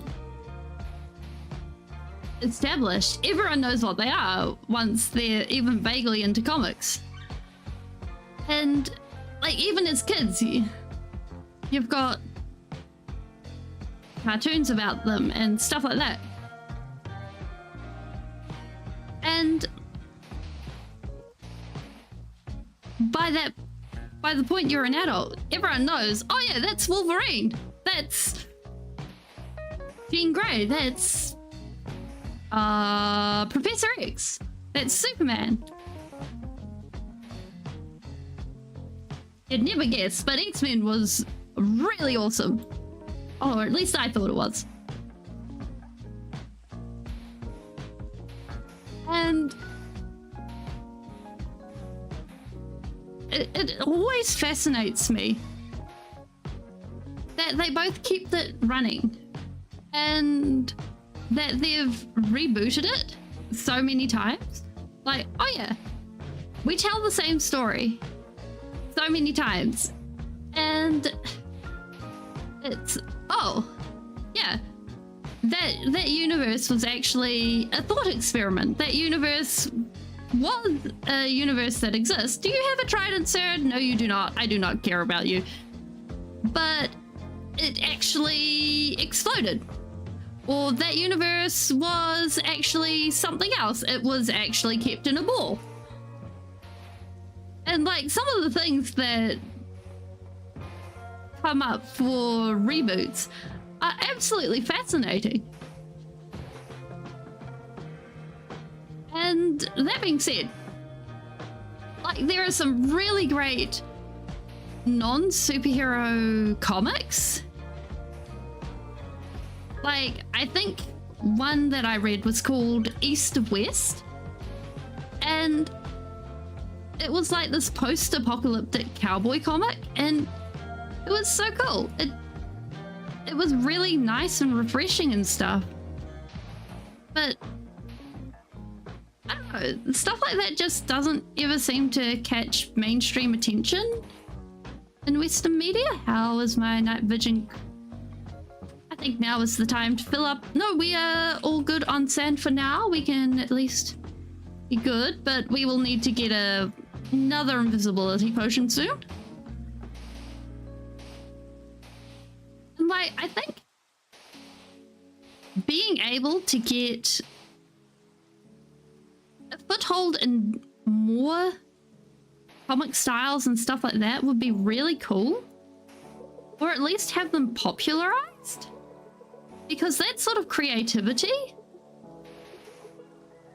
is really cool, and especially if it's not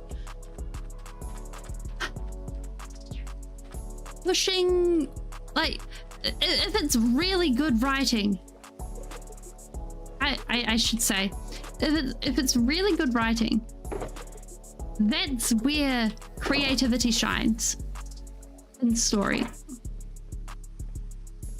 Because when you have really good writing and stories, I think any tale can be told, and it can be compelling and amazing and fantastic. Like, there are so many stories, heck, just on the internet, where, like, web comics. There's this amazing one, I think it's called Shadow of the Lilies? No, that is not the correct title for that. Oh dear. But it's a beautiful comic about this character who is going and finding her self-confidence, and it's absolutely beautiful. And it's a fantasy comic.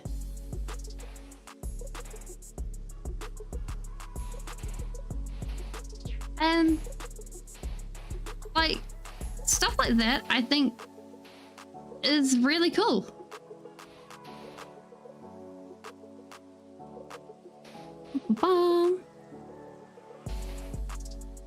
Or even some really cute, adorable slice of life comics where the characters have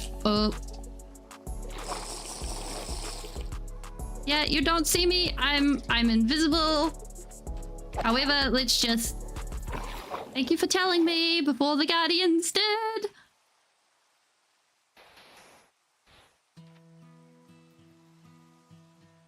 Or just a whole bunch of things that just don't get advertised, I guess.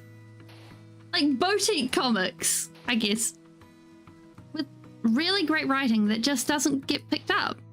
Or perhaps it does get picked up, but the authors don't want to deal with how publishing works in a traditional sense, because publishing in a traditional sense can be very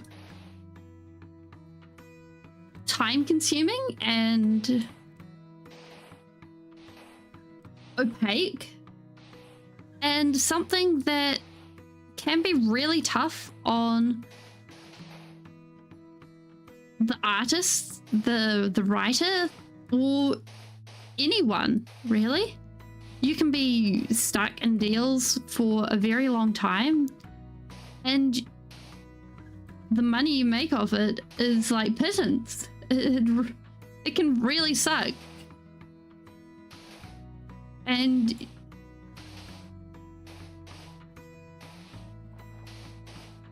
it's probably part of that whole myth of the starving artist. Like, I think it can be really tough on creatives out there who want to go ahead and exist, but I still stuck in the 90s But I guess that's where they need to just get up with the times, I suppose. Or maybe talk to new people. No, that is probably not quite the best way.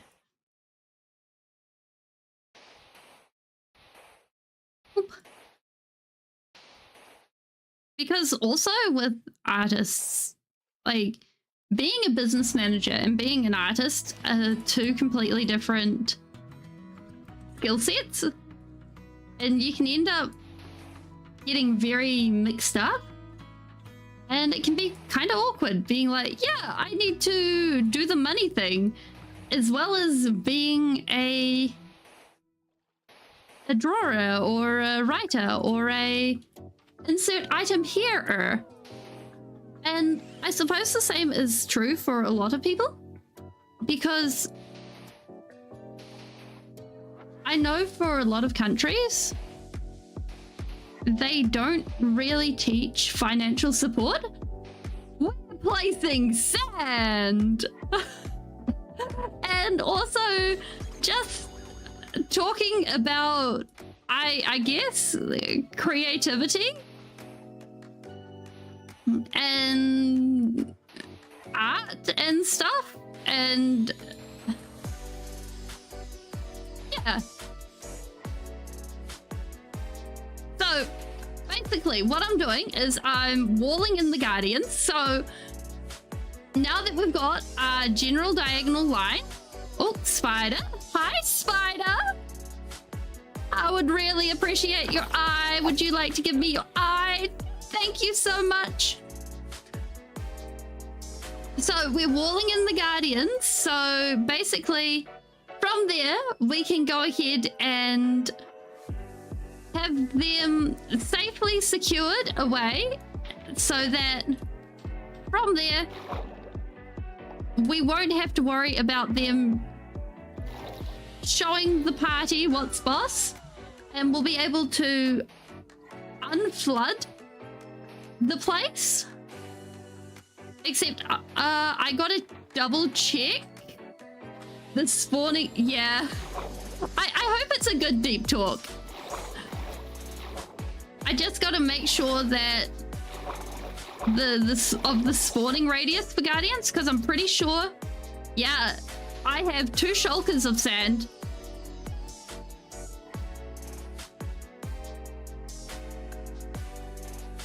And I'm pretty sure they only spawn in the radius of the temple, so we should be good.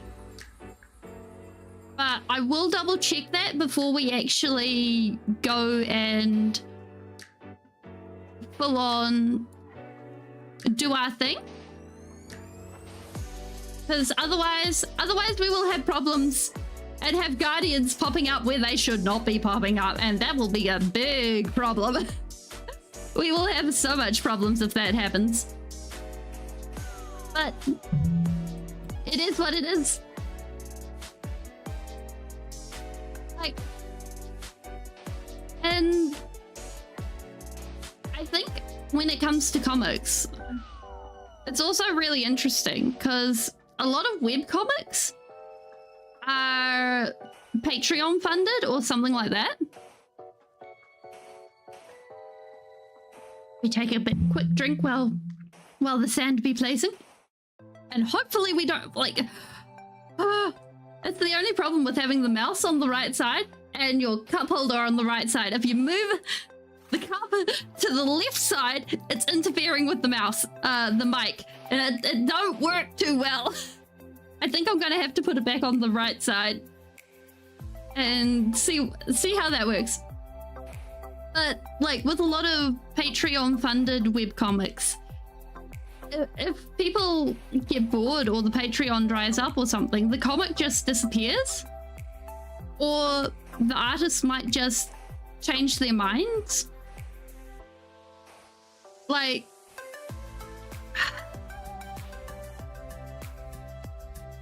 there was a beautiful comic that I read where the author had a change of heart about how they felt about life and stuff. Not in a bad way. Like, it's not in a dangerous to their life way or anything like that. Just in a worldview outlook way. And they just decided to cut the comic short because they weren't feeling it anymore. And it was one of those things that really sucked because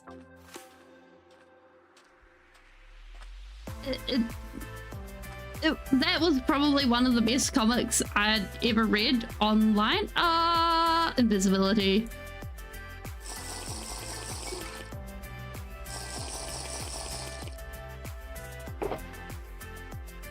Oop, okay. And like, I'm really glad that the author at least gave it an ending, because a lot of comics you run into online don't do that, and it can sometimes, it sort of reminds me of the hardcore experience of, yeah, one day it's there, one day it's gone, and that's that. Because sometimes you run into art that the artists, they sometimes just decide not to agree with what they are doing, and of course it's just a random artist on the internet, so you don't have any insight into their lives. Of course, they're just a stranger, but they obviously no longer agree with their piece, and so they take it down. And art's one of those very personal things sometimes, because you might draw, I don't know, a dog. But to you, that dog has meaning, or it can have meaning. It may not just be a dog. It might be your dog from when you grew up, or it might be the dog that you really, really wanted when you were a child, but you couldn't get because your family couldn't afford it. Or it might be the friend's dog that bit you. It might be the fantasy dog that always meets you in your dreams. It might be something completely different, and we can't have this kelp, otherwise we will have so many problems. And that's the wonder of art, I think. You can have so many meanings in art. Are we getting the Guardian? And it's pretty awesome.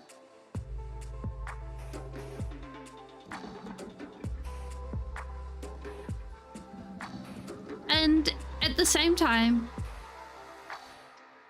and you can end up with a lot of different people getting different meanings out of the same piece of art, because especially with what do you call it, abstract art, you can really get so many interpretations out of that. Like, some people will go, oh yeah, that is a blotch of paint. And then another person will go, oh wow, this makes me feel whole. Now, honestly, I whenever someone goes, oh wow, a blotch of paint, it makes me feel whole, I sit there and I just look at them and I'm like, that's cat. Oh yeah. Like, the one that really gets me is chiaroscuro.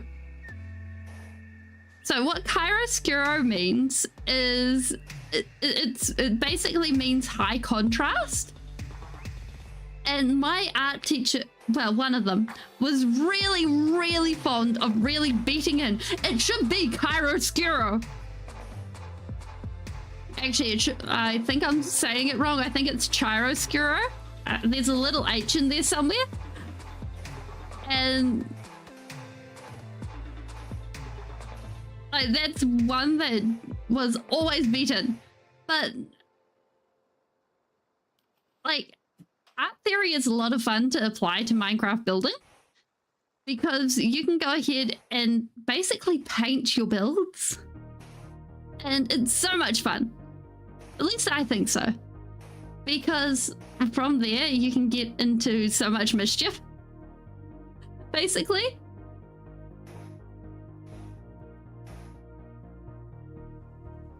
But I think a lot of art terms have their roots in French, if I remember correctly.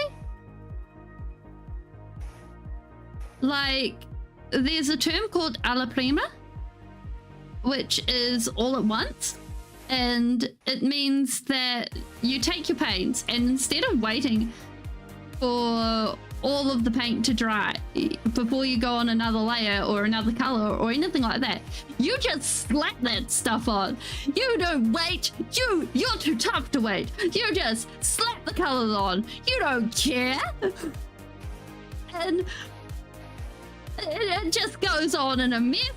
You don't worry about blending. We don't need to blend here. You just need more paint. And by the end of doing this sort of thing, it ends up like being this blobby thing.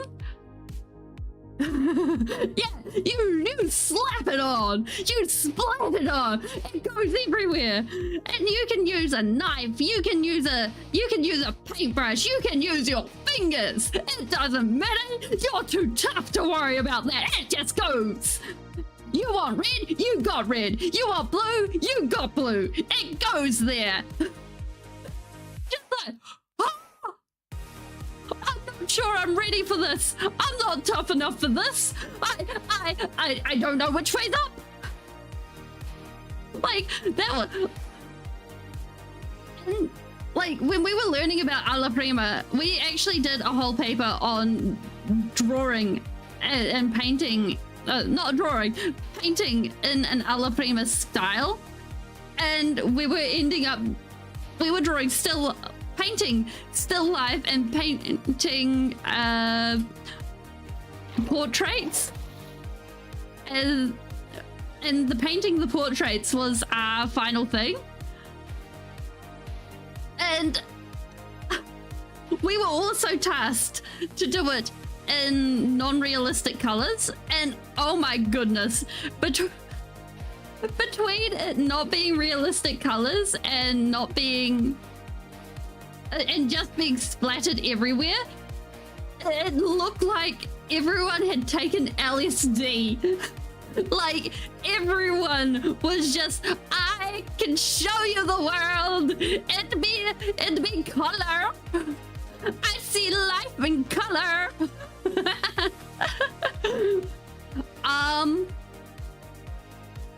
It's a drug. It makes you see things. It was very popular in the 70s. It's kind of like shrooms. I probably... It is very bad for you because, well, it is bad for you. Well, because it is based off of an acid.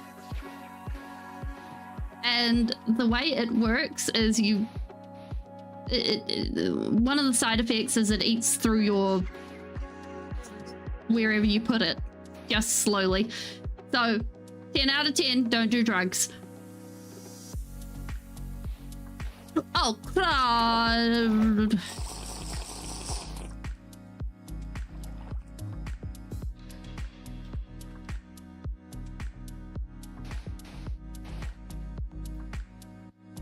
But yeah, so there were just all these rainbow portraits and things that were not only just rainbows, but there were just like these flyaway bits of paint that didn't even look like people. And then they were mixing in techniques like scrumbling, which doesn't even sound like real world.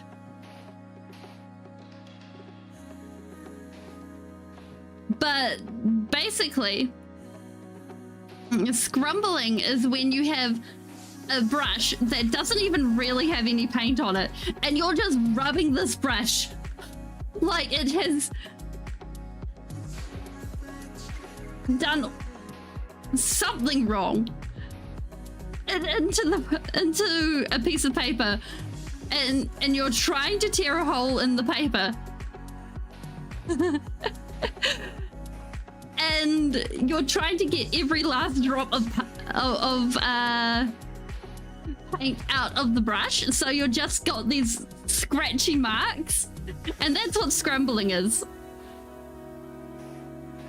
And if you have too much paint on it, the teacher was just like, no, try again, do it again. And it's just like, are you kidding me? This is, how is this art? Like, that was not what I expected when I went to art school.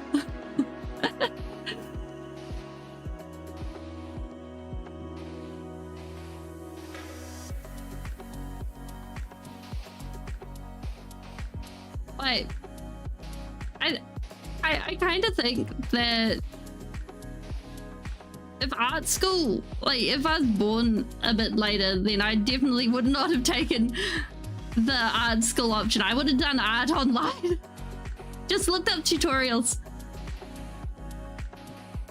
Because, like, nowadays there is so much more information, and the information is a lot freer. It makes a lot more sense to do it that way. That being said, there is a lot of depth in actually finding a group to practice with, because it's one thing to actually go and basically hear the information and practice by yourself, but having someone be able to point out where the problems are, it's a huge thing. So having like an art group or some night classes or something like that's super useful. But an art degree, nah bro. Forget that.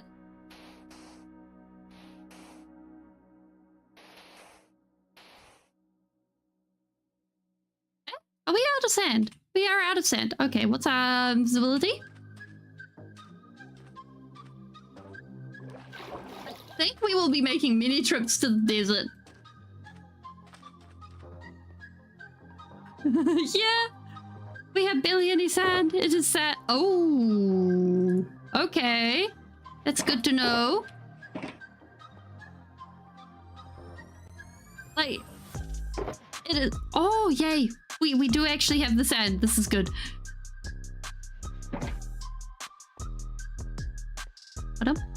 Ba-dum. Danger Skelly. Oh. Spicy boys.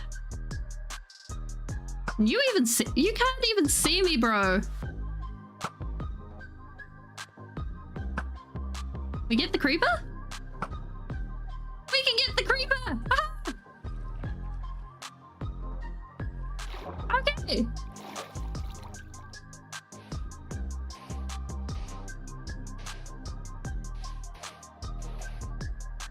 Like, that being said, I think a lot, like, when choosing an institution to do university level learning, I think at least nowadays there needs to be, like, if I was choosing to go to university or whatever, there would need to be at least looking into future-proofing for my learning, because of the whole fact that basically there's, with technology moving as fast as it does, it could be rather tricky to actually figure out where things are going. Like, for a lot of the coursework I did, it was okay. So here in New Zealand, we have Polytechs, which, as far as I understand, they're like they're more focused toward they're like university light. They're not as prestigious as a university, but you can still get university degrees, and they cost less. But people, like employers, will if you have a job, not a job, a degree from Massey versus a degree from Open Polytechnic, and they're both the same people with the same employment history. Employer will prefer the person who has a degree from Massey, because Massey University is a place that does a university rather than a polytech. And also polytechs tend to be more trades focused. Like they'll do farming, they'll do business, they'll do sometimes they'll do nursing. I think, as far as I know, the only time I've seen college used is like to say that it's a posh school. So you'll get a high school calling themselves a college. Like, I think I saw Bethlehem College once. Bethlehem's a place in New Zealand.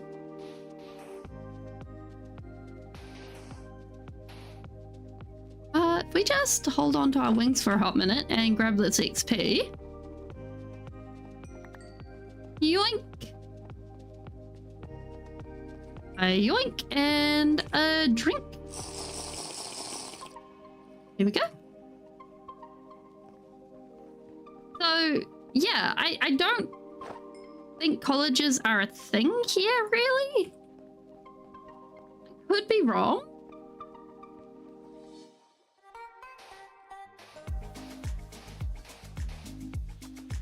And as far as I understand, in America, it's very different, but I don't understand how different.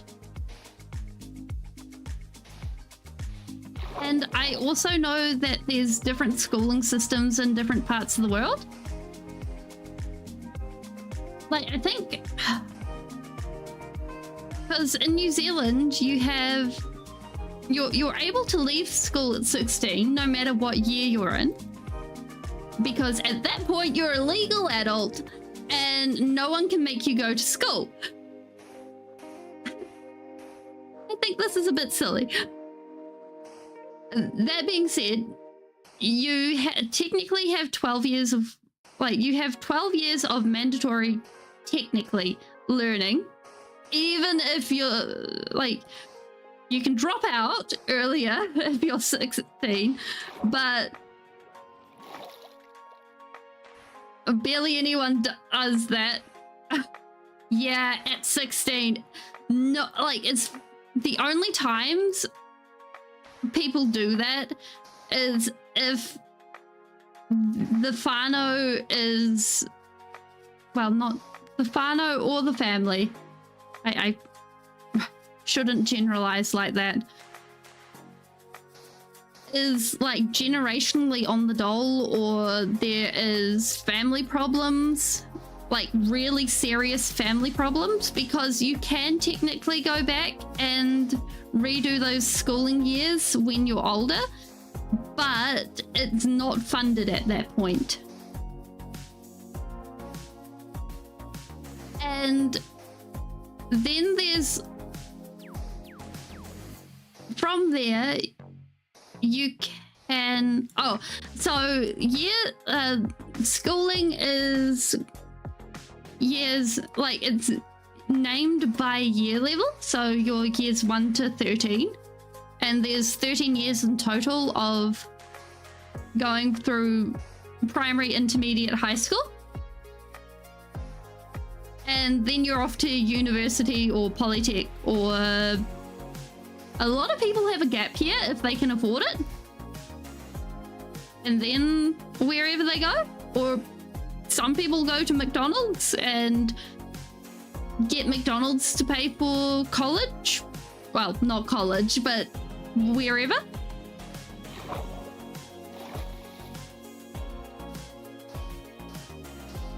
And like, I had someone in high school, she dropped out of school at year 11 and she was already working a job, but she actually went through McDonald's and ended up getting a degree. So there, I think it depends on who you are, because for some people, the school system isn't for them. Like, I met a few younger people in Polytech who just weren't a good fit for the school system, and they learnt way better in the Polytech system. That being said, like, I don't think dropping out of school is ever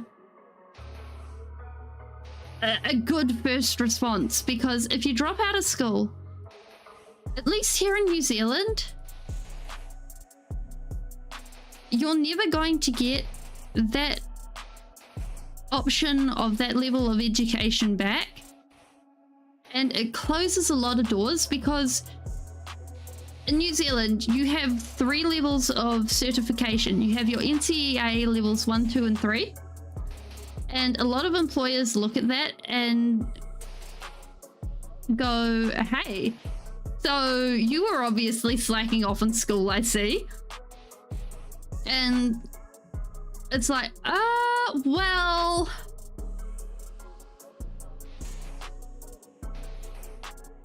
and it can close some doors for some people.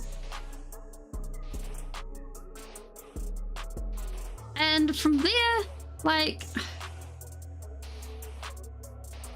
it can be tricky.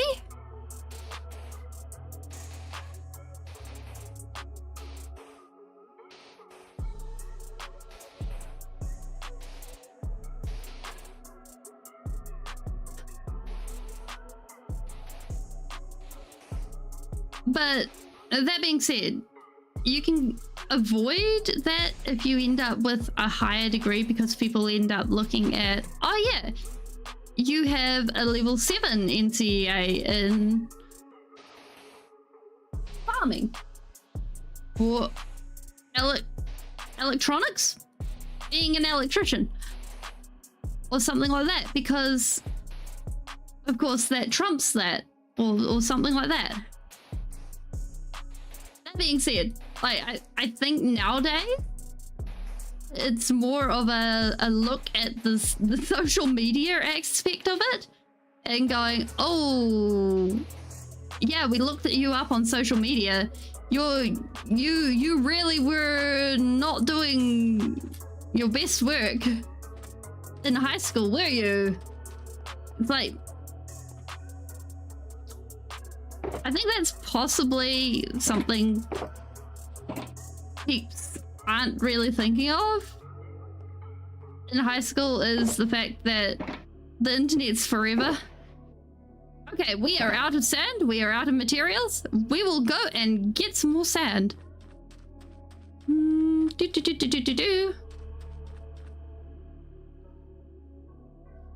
just one of these, one of these. All right, let's doodle. Will the Guardians see us? 1, 2, 3. Hopefully, we can get ourselves some more invisibility potions. Where's home?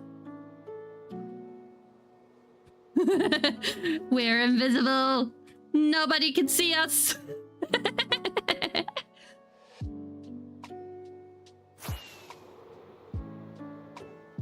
Invisible speedling. Actually, I can move my drink back. Ah! Okay, drink is never staying on that side ever again. That is just not great.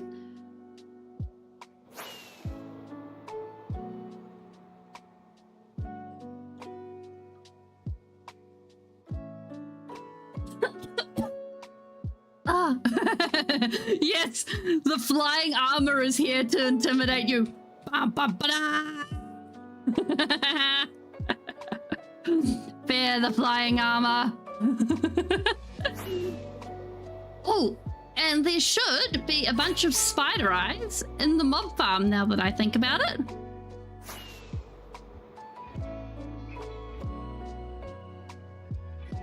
Elliot? Aha! I can remember things. Da-da-da-da.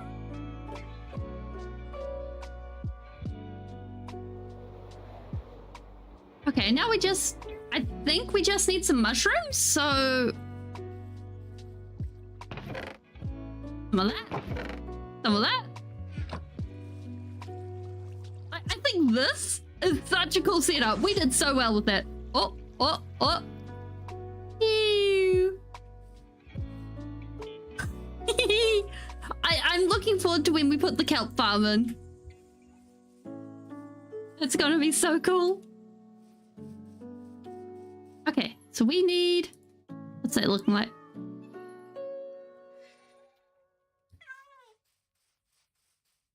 A bomb. 1, 2, 3. Okay. Oh, we're going to need to trade some carrots. Or make some carrots? Something. What we got? Rubbish. Rubbish. Fire eyes. Glass bottles. Okay. Oh. Where did we... Okay, I figure we probably won't have time to go back there today. Maybe we will. But we'll get the sand. No, we need our baked potatoes. We appreciate our baked potatoes. Our baked potatoes are the best. Rubbish. Rubbish. Put out those there, and we will figure out everything else later. Okay. Need one of those.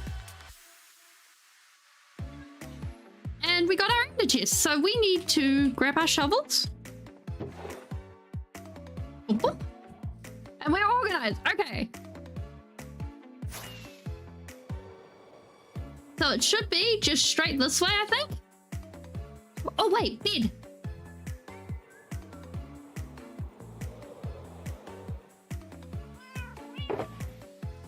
Bed. We have lost the bed. Bed.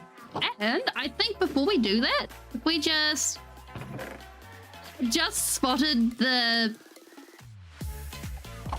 fact that we left the... What's it called?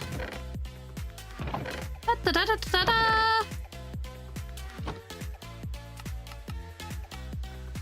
The bottom of the ravine as it was, so we'll just patch that up so it looks good when we come back.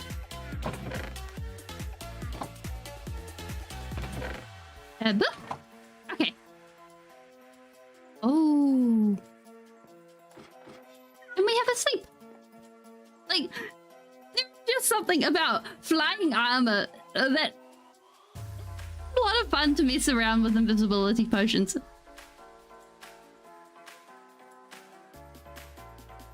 Okay. Bum, bum, bum. Bum, bum, bum, bum, bum, bum, bum, bum. Okay, so we should be able to go like this.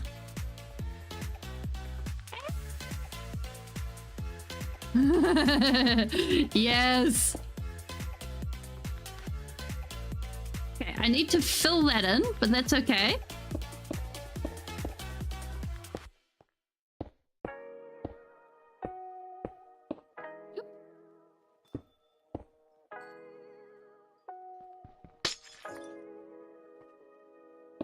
I think if they see armor with no one in it, they just think it's a ghost. Ooh. Speaking of that, the mod pack I'm playing with at the moment in my off hours, it has Alex's mobs in it, and one of the mobs is a ghost, and I'm just like, what? What is this? Where the guy be at? Like, every time I go to approach him, he just vanishes, and I'm like, oh, my boy, where you be going? And it's so strange.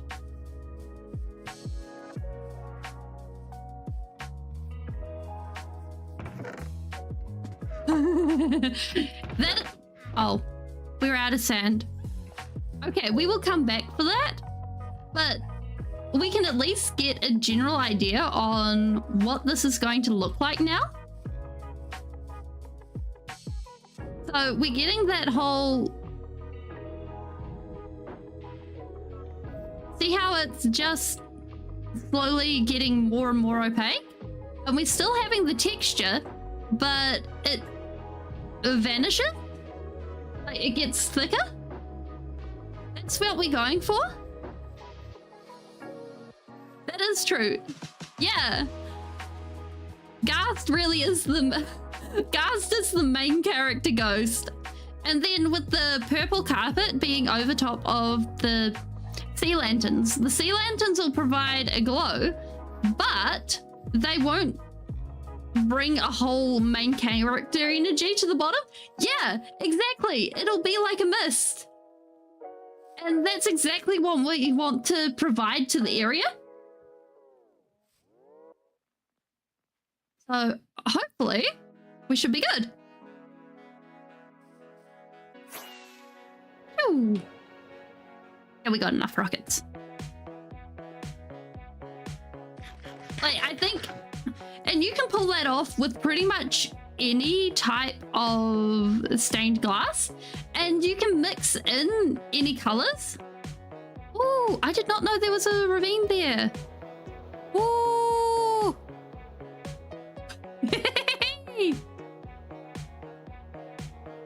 By the way, if we see any bees around, at least around this sort of area, I have probably stolen all of their beehives. They are probably very lost at the moment. Meow, bye you guys, I've stolen your allays. Speaking of which, if we see any other pillager towers, I don't think there are any pillager towers, but if we see anything interesting, we gotta go visit it. Oh wait, bees. No, we're not getting distracted. We are not getting distracted. We need the bamboo. Oh, a cave. No. We got this. We're focusing. Oh my goodness. Okay. Boom, bum, ba-dum. And the good thing is, like, this is pretty close. And there's a lush cave. Look at all of these. I think, if I remember correctly... Oh! Yeah, over here. Oop. Like, through here?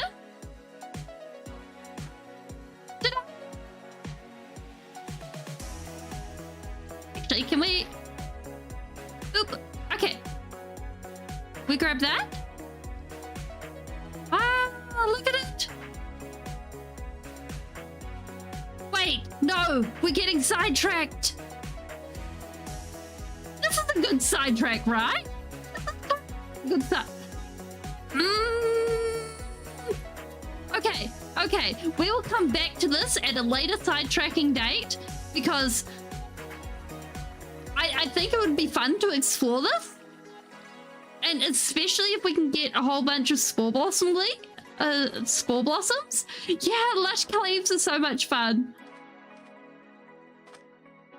Ooh, hello. Dun-dum, dun-dum, dun-up, dun-up, dun-up, dum. Do we have a bucket?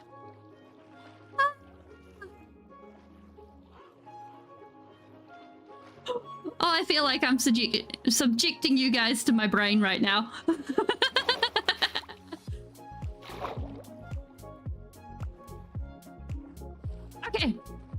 Okay, we can focus. We can focus. Focusing is a word that exists in someone's vocabulary. So it must somewhat exist in mine, right? Okay, I'm getting so distracted. There are so many spore blossoms. I love this.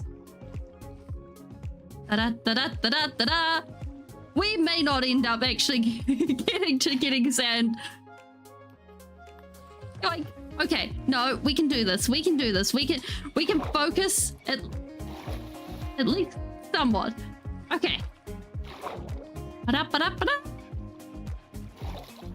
And we got us. Okay. Yeah, sand. Totally. We're focusing. Look at this. It's totally sand. Oh, I remembered something.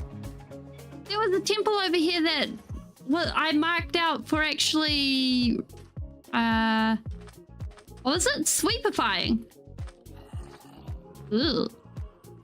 There's stuff underneath our feet.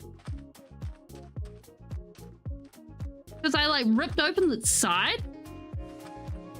Yeah, over here. Brr. Yeah.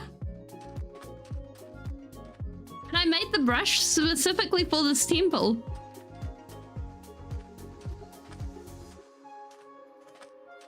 Yeah, this one.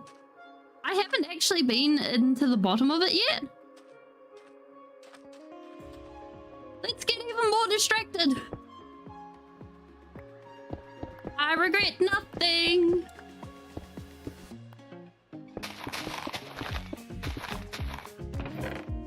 Oop. Oop. Oh, heck yeah. Like, it's got some suspicious sand. And I'm kind of hoping that we can get a sniffery. So that's something I'm hoping. Oh, it's also special because we get diamonds. There we go. That's another reason.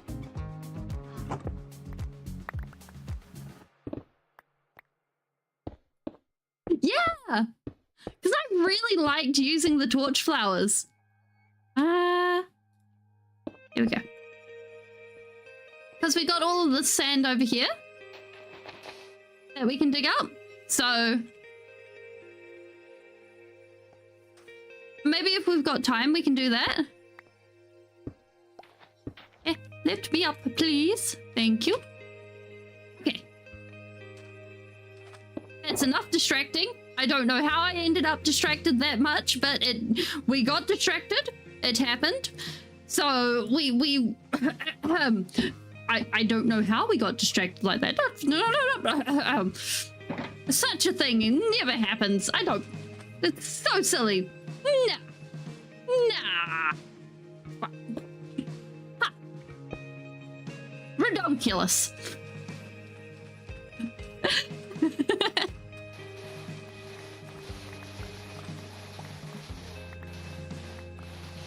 Oh well.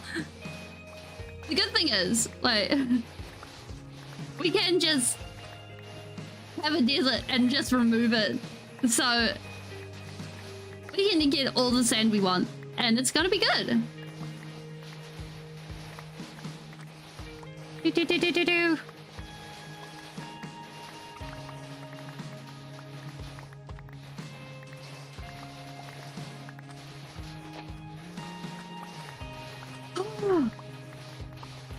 Although I'm not sure what we will do with the... Actually, I know what we shall do with the sand afterwards. Because one of the things that I'm practicing to build is a raid farm. And we can't have any spawnable spaces around a raid farm, right? And what will we have after all the sand is dealt with? Glass! We will have so much sand that we can make all the glass we ever will want. So we'll be able to turn the sand into glass and then have like all the ridiculous amounts of glass that we will ever... Ooh, coral! All the ridiculous amounts of glass that we will ever need. And with that, we'll be able to do like a massive glass art sculpture around the raid farm. And I think that'll be really cool. Like maybe something like, yeah, we gotta think on our toes. That's how it works, right? We gotta just plan these things, right? I mean, it's not as if I ever get caught out. Yeah, no, I always get caught out. I shouldn't be lying to myself like that.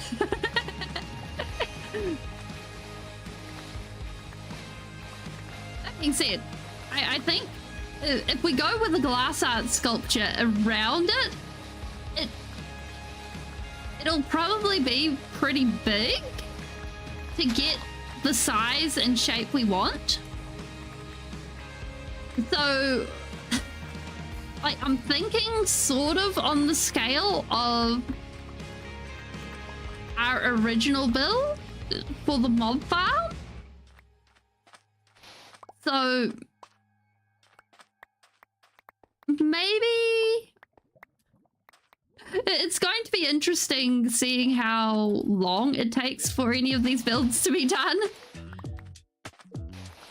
And I'm thinking maybe like a column of light or something like that. So maybe we could mix in some end rods, because we can't use any full blocks or half slabs or things like that, because I know, well, we could use bottom slabs, but we can't use top slabs because of, yeah, end rods are just premium. Like, if you want a premium subscription, we can offer you end rods. Like, that's where I think end rods sit. You get end rods with your premium subscription.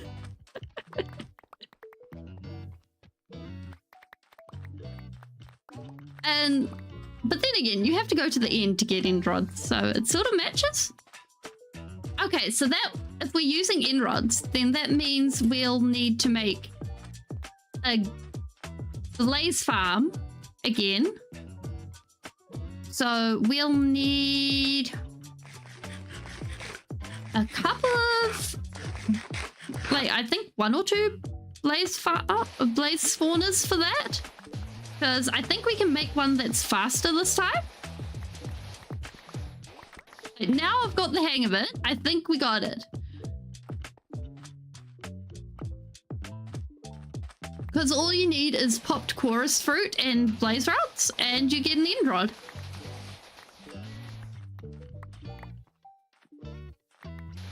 And then also, probably, like, I'd like to use sea lanterns, but I think they're technically spawnable. I'll have to look up and see if they're actually spawnable. Like, they may not be, but if they are, then we're SOL, so who knows? But if they're not, then that's even better. But I think being able to use that would be really good. Yeah, we're doing some sand mining, because what we're doing is we're sectioning off the Guardian... I was going to call it the Guardian Temple. The Ocean Strong... No, it's not an Ocean Stronghold. The place where the Guardians spawn. Something. It's something. I've forgotten exactly what it is, but it's called something. And then I've figured out what we're going to be doing with the sand after we've drained the Ocean Monument. That's what it is! Ocean Monument, thank you! And basically, what we're going to do is we're going to smelt all the glass and turn it into, yeah, glass art. And we're going to put that around our raid farm, because what I want to do is have a lot of emerald blocks in a lot of the trees for that really, really super rich, vibrant look. And mix in a bunch of leaves. So for that, we need an emerald farm. And the only way to really get that, apart from hours and hours and hours and hours and hours of trading with villagers, is a raid farm. So I guess we're going to have totems in this world. I'm not honestly sure how I feel about having totems. Like, having totems is a weird idea to me. I'm not sure I like the idea of having totems, but hey, I can flex and flow. Having a totem means that it's at least a backup plan, I guess. But emeralds, and we want the emeralds. That's the important bit. And I'm thinking for the glass art that we go with basically an arcane sigil in the sky and then like a laser beam coming down. Yeah. Because basically, imagine what we're doing with all of the different colored trees we've got right now, right? The purple tree, the red tree. We had to get rid of the lava because the lava was burning the tree, by the way. And then from there, any normal tree that we have, we turn up the vibrancy. So we might grow some normal trees and then we rip off the normal leaves and we just replace the leaves, or we dig holes into the leaves and we just add emerald blocks or lime concrete or a mixture of the two. So it actually just really enhances the green, or we replace the colors because we're working in a flower forest. So the color will be really, really vibrant. Anyways, and with that, we'll get some amazing looks. Wait, we didn't leave the brush in here, did we? No. Nope. Okay. Yeah. Oh, yeah. So this is my tree. I ripped off all the leaves and then I replaced the leaves with some concrete and some glass. Doesn't it look amazing? Are you okay? Are you okay? Do you need to see a psychiatrist? No, I just like it better this way. It's fine. It's fine. Yeah, I don't think I would trust that person. I think I would seek an emergency exit through whatever means possible. Like, that person would not be trusted. Like, I think that is shorthand for psycho. Like, if they're doing that to trees, what else are they doing? Like, forget bonsai. That is the true definition of tree torture. Like, how are they keeping the tree alive? The poor tree. Is it just a dead tree? Like, I've been given a tree that died in its pot and then it got spray painted gold, and then the person went and drilled into its trunk and put in fairy lights, and it's beautiful. It's really pretty. They also concreted the dead tree into its base and into its pot, so it's still in its pot. So I guess I have a mummified tree. But that being said, if someone did that to a live tree, I don't think I'd be okay with that.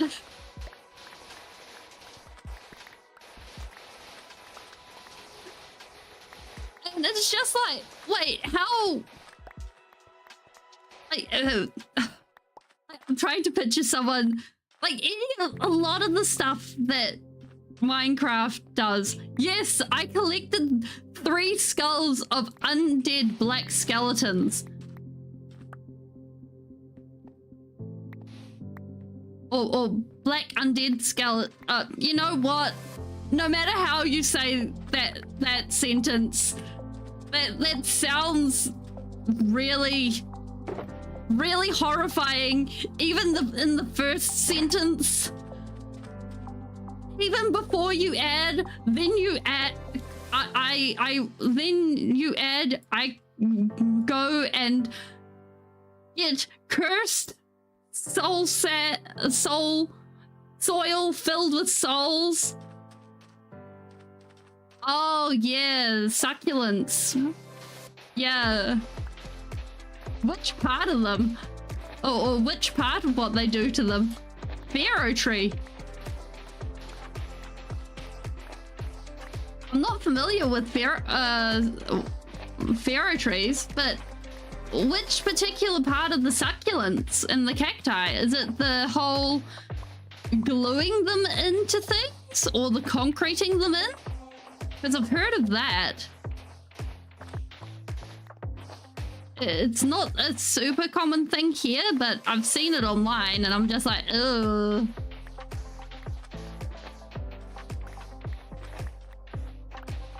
Yeah, a pharaoh's like a mummy, yeah. Planting them and painting them. Why would you paint any sort of flower? I mean, succulents don't really bloom. Oh, it's what happened to the dead tree. Ah, that makes sense. I don't think I could trust any store that would be willing to paint a plant like the orchids in Bunnings. They're only okay level of plant. Like half the time, if you're getting a discount orchid from Bunnings, which is like the general hardware store, it has a gardening section and stuff. If it's a discount orchid, you need to change out the potting soil because they've just been overwatering the poor thing. And the poor orchid, it can't drain its soil enough.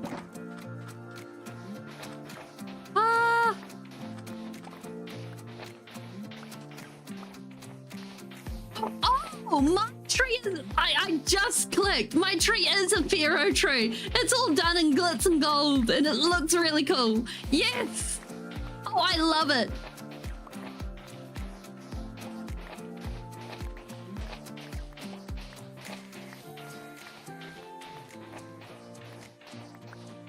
Like, I think...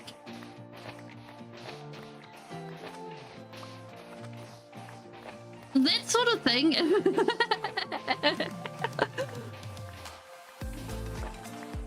I think looking after plants is definitely an art form. It's not an art form I have. I've probably not done well by any sort of plant I've ever had. Like, most plants have died pretty quickly. I think the best I've ever done is had a cacti. And that ended up, I think it rotted. It went all droopy, and then it died. So it was a sad cactus. Like I'd never even watered that cactus except for a tiny little spritz every so often.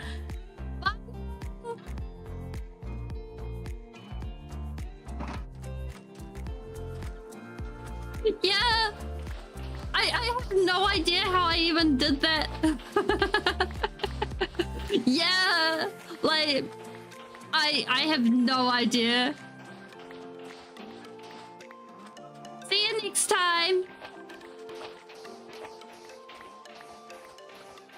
Like, cacti are just one of those plants where you leave it alone and it still manages to be like, nah, I give up on life. So I am weird. But then again, I can't even grow like Just a daisy.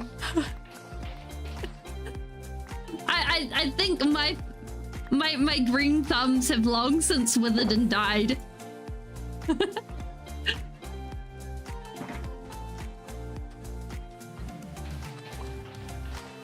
I suppose that's just how it is sometimes.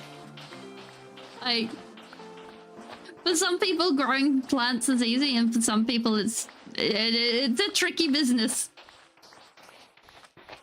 Okay. I think our plant. Speaking of which, I think we are going to run out of shovel soon.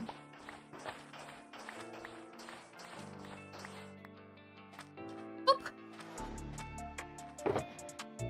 Okay, I think that is all the sand we're going to get.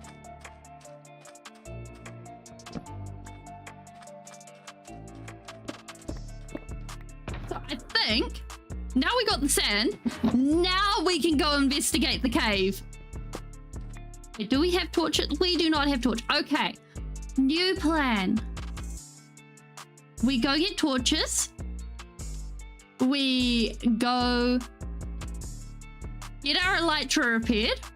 I don't particularly want to fall out of the air.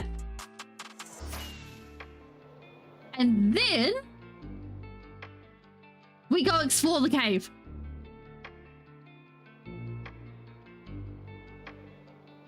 And I think that's the way we do it. Wait, what's that? Is that an object of interest? I see an object of interest. I also see a leaf. Bottom. Hello? Anybody home? Nope, wrong one. Is this the interesting one? Nope. Why does that always do that? Aha. Ba-ba-da. Oh, sticky pistons.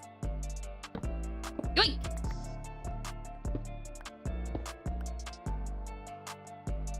What? Ba-da-ba-da. Perfect. Ta-da! Don't mind me. Ooh! I don't think we have many saddles. Like, even though I've been going fishing like crazy, I don't think I've picked up many saddles. Okay. Although, that being said, saddles are cool. But I only think they're worth anything if they've come from chests and things. It's kind of a weird thing. Like, I think if you fish up a saddle, it's like, oh yeah. But and it's useful if you have a horse or need a horse. But if you find a saddle in a chest, then it's just like, oh wow, oh wait, we need to go this way. Oh wow, it's a saddle! And then it's like worth so much more? If that makes sense? Okay, we really need to go. And it's so much better.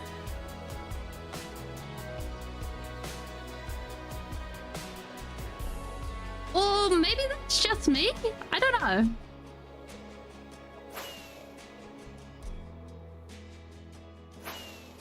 Maybe it's just an oddity.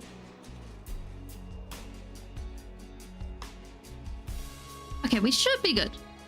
I think we're just over this hill. Ba-doop.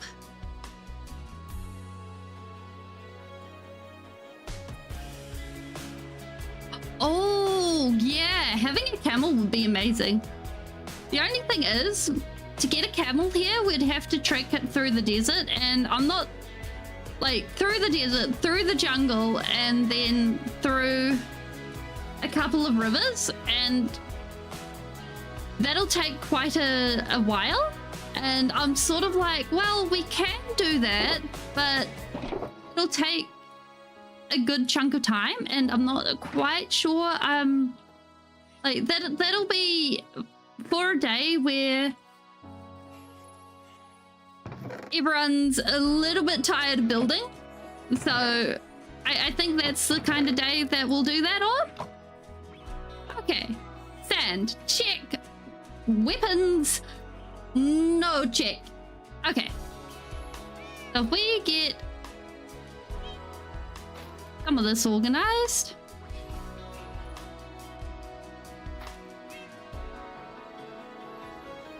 Boop. Then also up here, this should... Oh wait, it's coming into dark, so what's the time? 3 hours.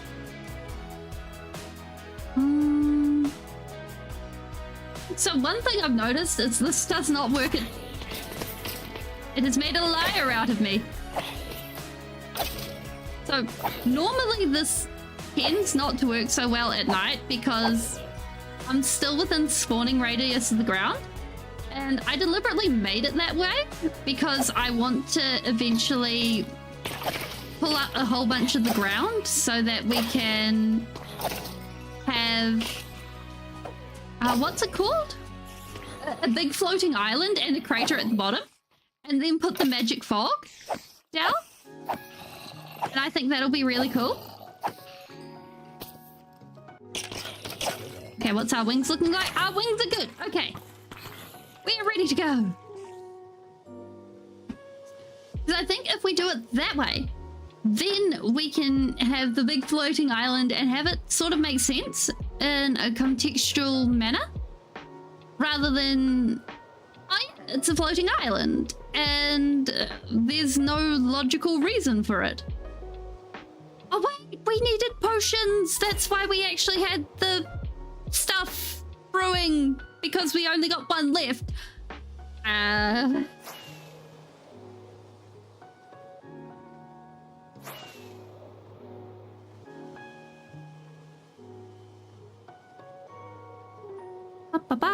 What else do we need?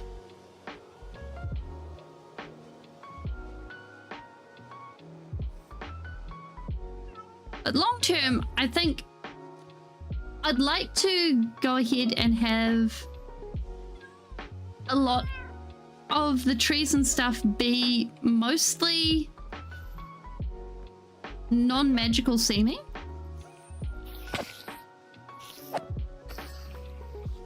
Not non-magical seeming, magical seeming.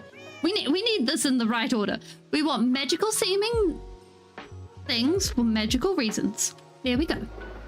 Okay, let's go get some carrots from our carrot dealer. I hope he deals in carrots. I'm not actually sure if this guy is actually at the level to deal in carrots yet. Oh boy. Hi. Are you a local carrot? You're not a local carrot dealer. Oh, this is sad. This is a sad day. Okay, what can we trade you? Can we trade you? We need carrots. Okay,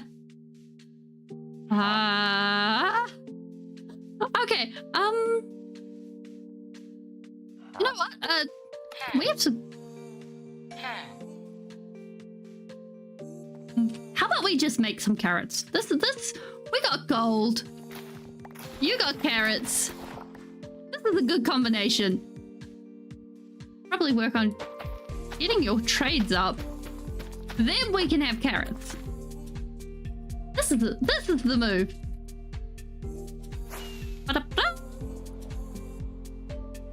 I think our next step after we get some prismarine going. Oh, like I'm just sort of processing the build out in my head. So, timeline-wise, we're going to empty out the main spawning area for the Guardians first. Then we'll empty out basically any other like the Guardian farm area first, I think. Then we can empty out anything that outside of that spawning, like in that spawning radius. So we can build the basis of the Guardian farm. Then we can go ahead and build from there. Do we have any shrooms? Shrooms? Do we have shrooms? I see no shrooms. We go to the nether. And from there, we can get the rest of our build up and running. So we'll do it in stages so that we can actually... Where did we put our helmet? Did we just dump our helmet in a random chest? Please tell me I did not dump my helmet in a random chest. Oh, aha. This is not my helmet, but it is a helmet that will work. So basically from there, it'll mean that we'll be able to fix up this area as soon as we can. And also the upper areas as soon as we can, because we'll be able to have the Prismarine as quick as possible. And I also want to basically remove the interior of the Ocean Monument, because I don't like the whole maze-like interiors of Ocean Monuments. It's a pain. And yep. Okay, mushrooms. We want the shrooms because they're growing here, and we want the invisibility. Yoink. Give me all of the mushrooms. And by going ahead and doing that, I think we should be able to get probably the most results in the best kind of time, I think. I know it's probably going to be... We're probably going to end up with sand rings for quite a while, but I think that's okay. This way. Because I think if we do it like that, we should... I'm never going to eat cookies. Yeah. I just... Wait, we can do... Wait. Okay, I just had an idea. Where do I have leather? We want some sticks. I just thought of this. If we go some sticks, some leather. This is probably going to look a little bit odd, but I want to see what this looks like. Go like this. Put that there. Put a cookie in it, and then trigger if invisible. Okay. I kind of like that. We got some, like, it gives us some texture to play around with. Okay, let's... Okay. Maybe we will use cookies, but definitely not for food. Cookies are not food. Yeah, that's the vibe, and I'm here for it. We need another chest on that. One moment. We have a drink. Okay.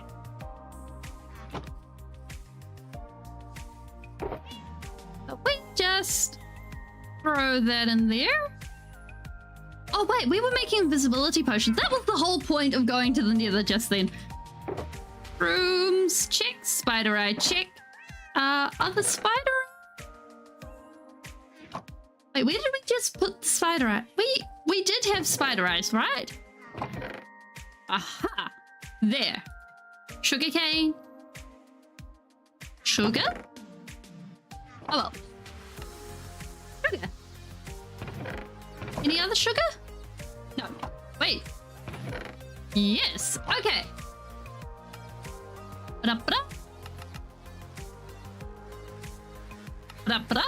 There we go. Ah. Night vision plus the spider eye. Huh.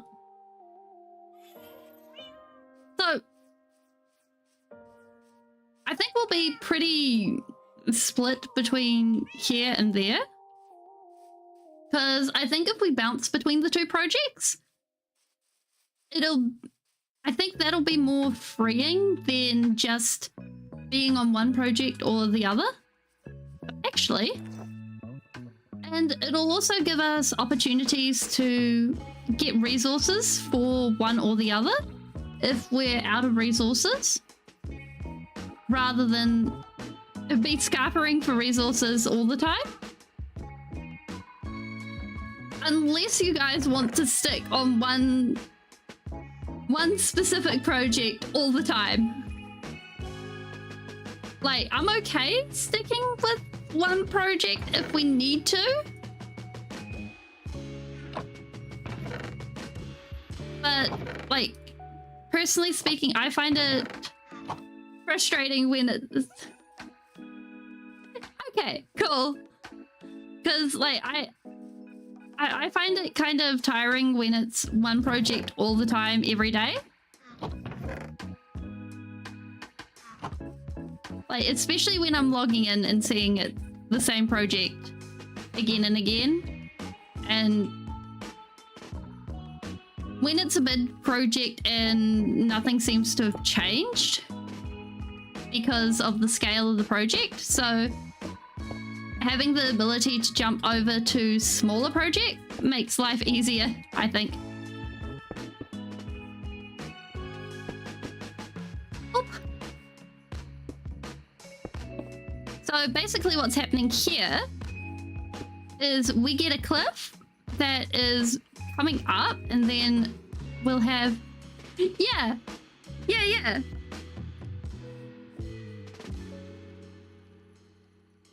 With an underhang. And so in this situation, we're actually painting in shadows with the tuff. Or if we're being fancy, we're texturing shadows. Like, that's something I find really odd is... If you use Minecraft terms, they'll say this is texturing. But it's not. You're using different colored blocks to go ahead and to add different colors. So it's the same thing, but different ways of going about it. And it makes for, like, when I was hearing about texture this, I was really confused when I was first hearing about it. I was like, wait, is there a new style of building going around? And it took me a while to realize it was the same thing, just labeled differently. Okay, we should be able to have that link up from there on.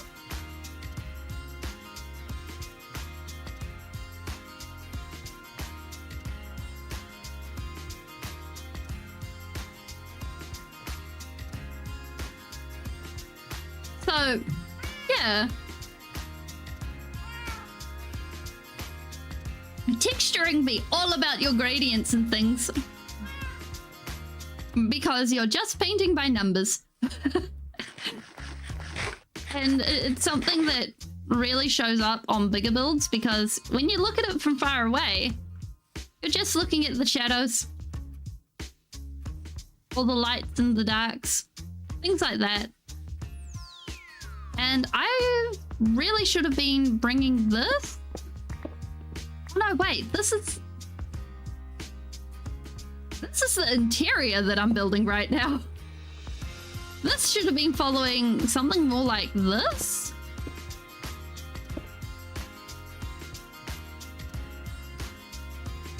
Because basically, on the inside here, we got both a cliff that'll connect to here vaguely, and an entrance. I don't know why that was hard to say. Oh my goodness. An entrance into here where we can actually access this, and we won't have to have such a ugly built an eyesore just hanging out. So we need this to sort of connect up over here. So it'll be following basically, actually we can dot this out. Pop, pop, pop, pop. Like that. There we go. We don't want it to go too far into the savannah because we want the bright leaves. But other than that, we should be good. And that's one thing that we'll have to keep an eye on is what biomes we're actually building in when we're building bright trees and things. Because if we're not building in the correct biomes, then our leaves will come out really brown. And that ain't such a great look when we're going for super magical looking trees, right? Because it'll get a bit tricky.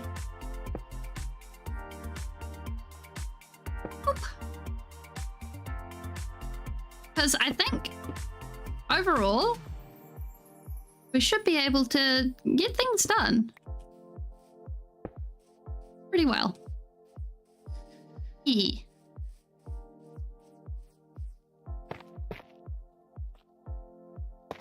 Let's bring that like that.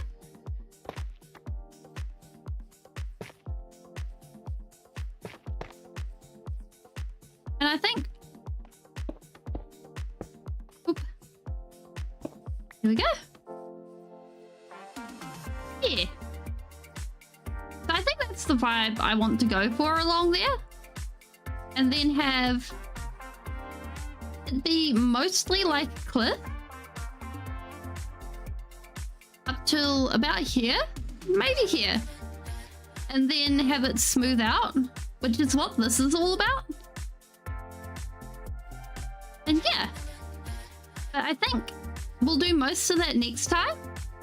And for now, I'm gonna say goodbye.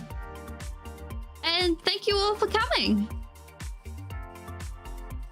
See you next time.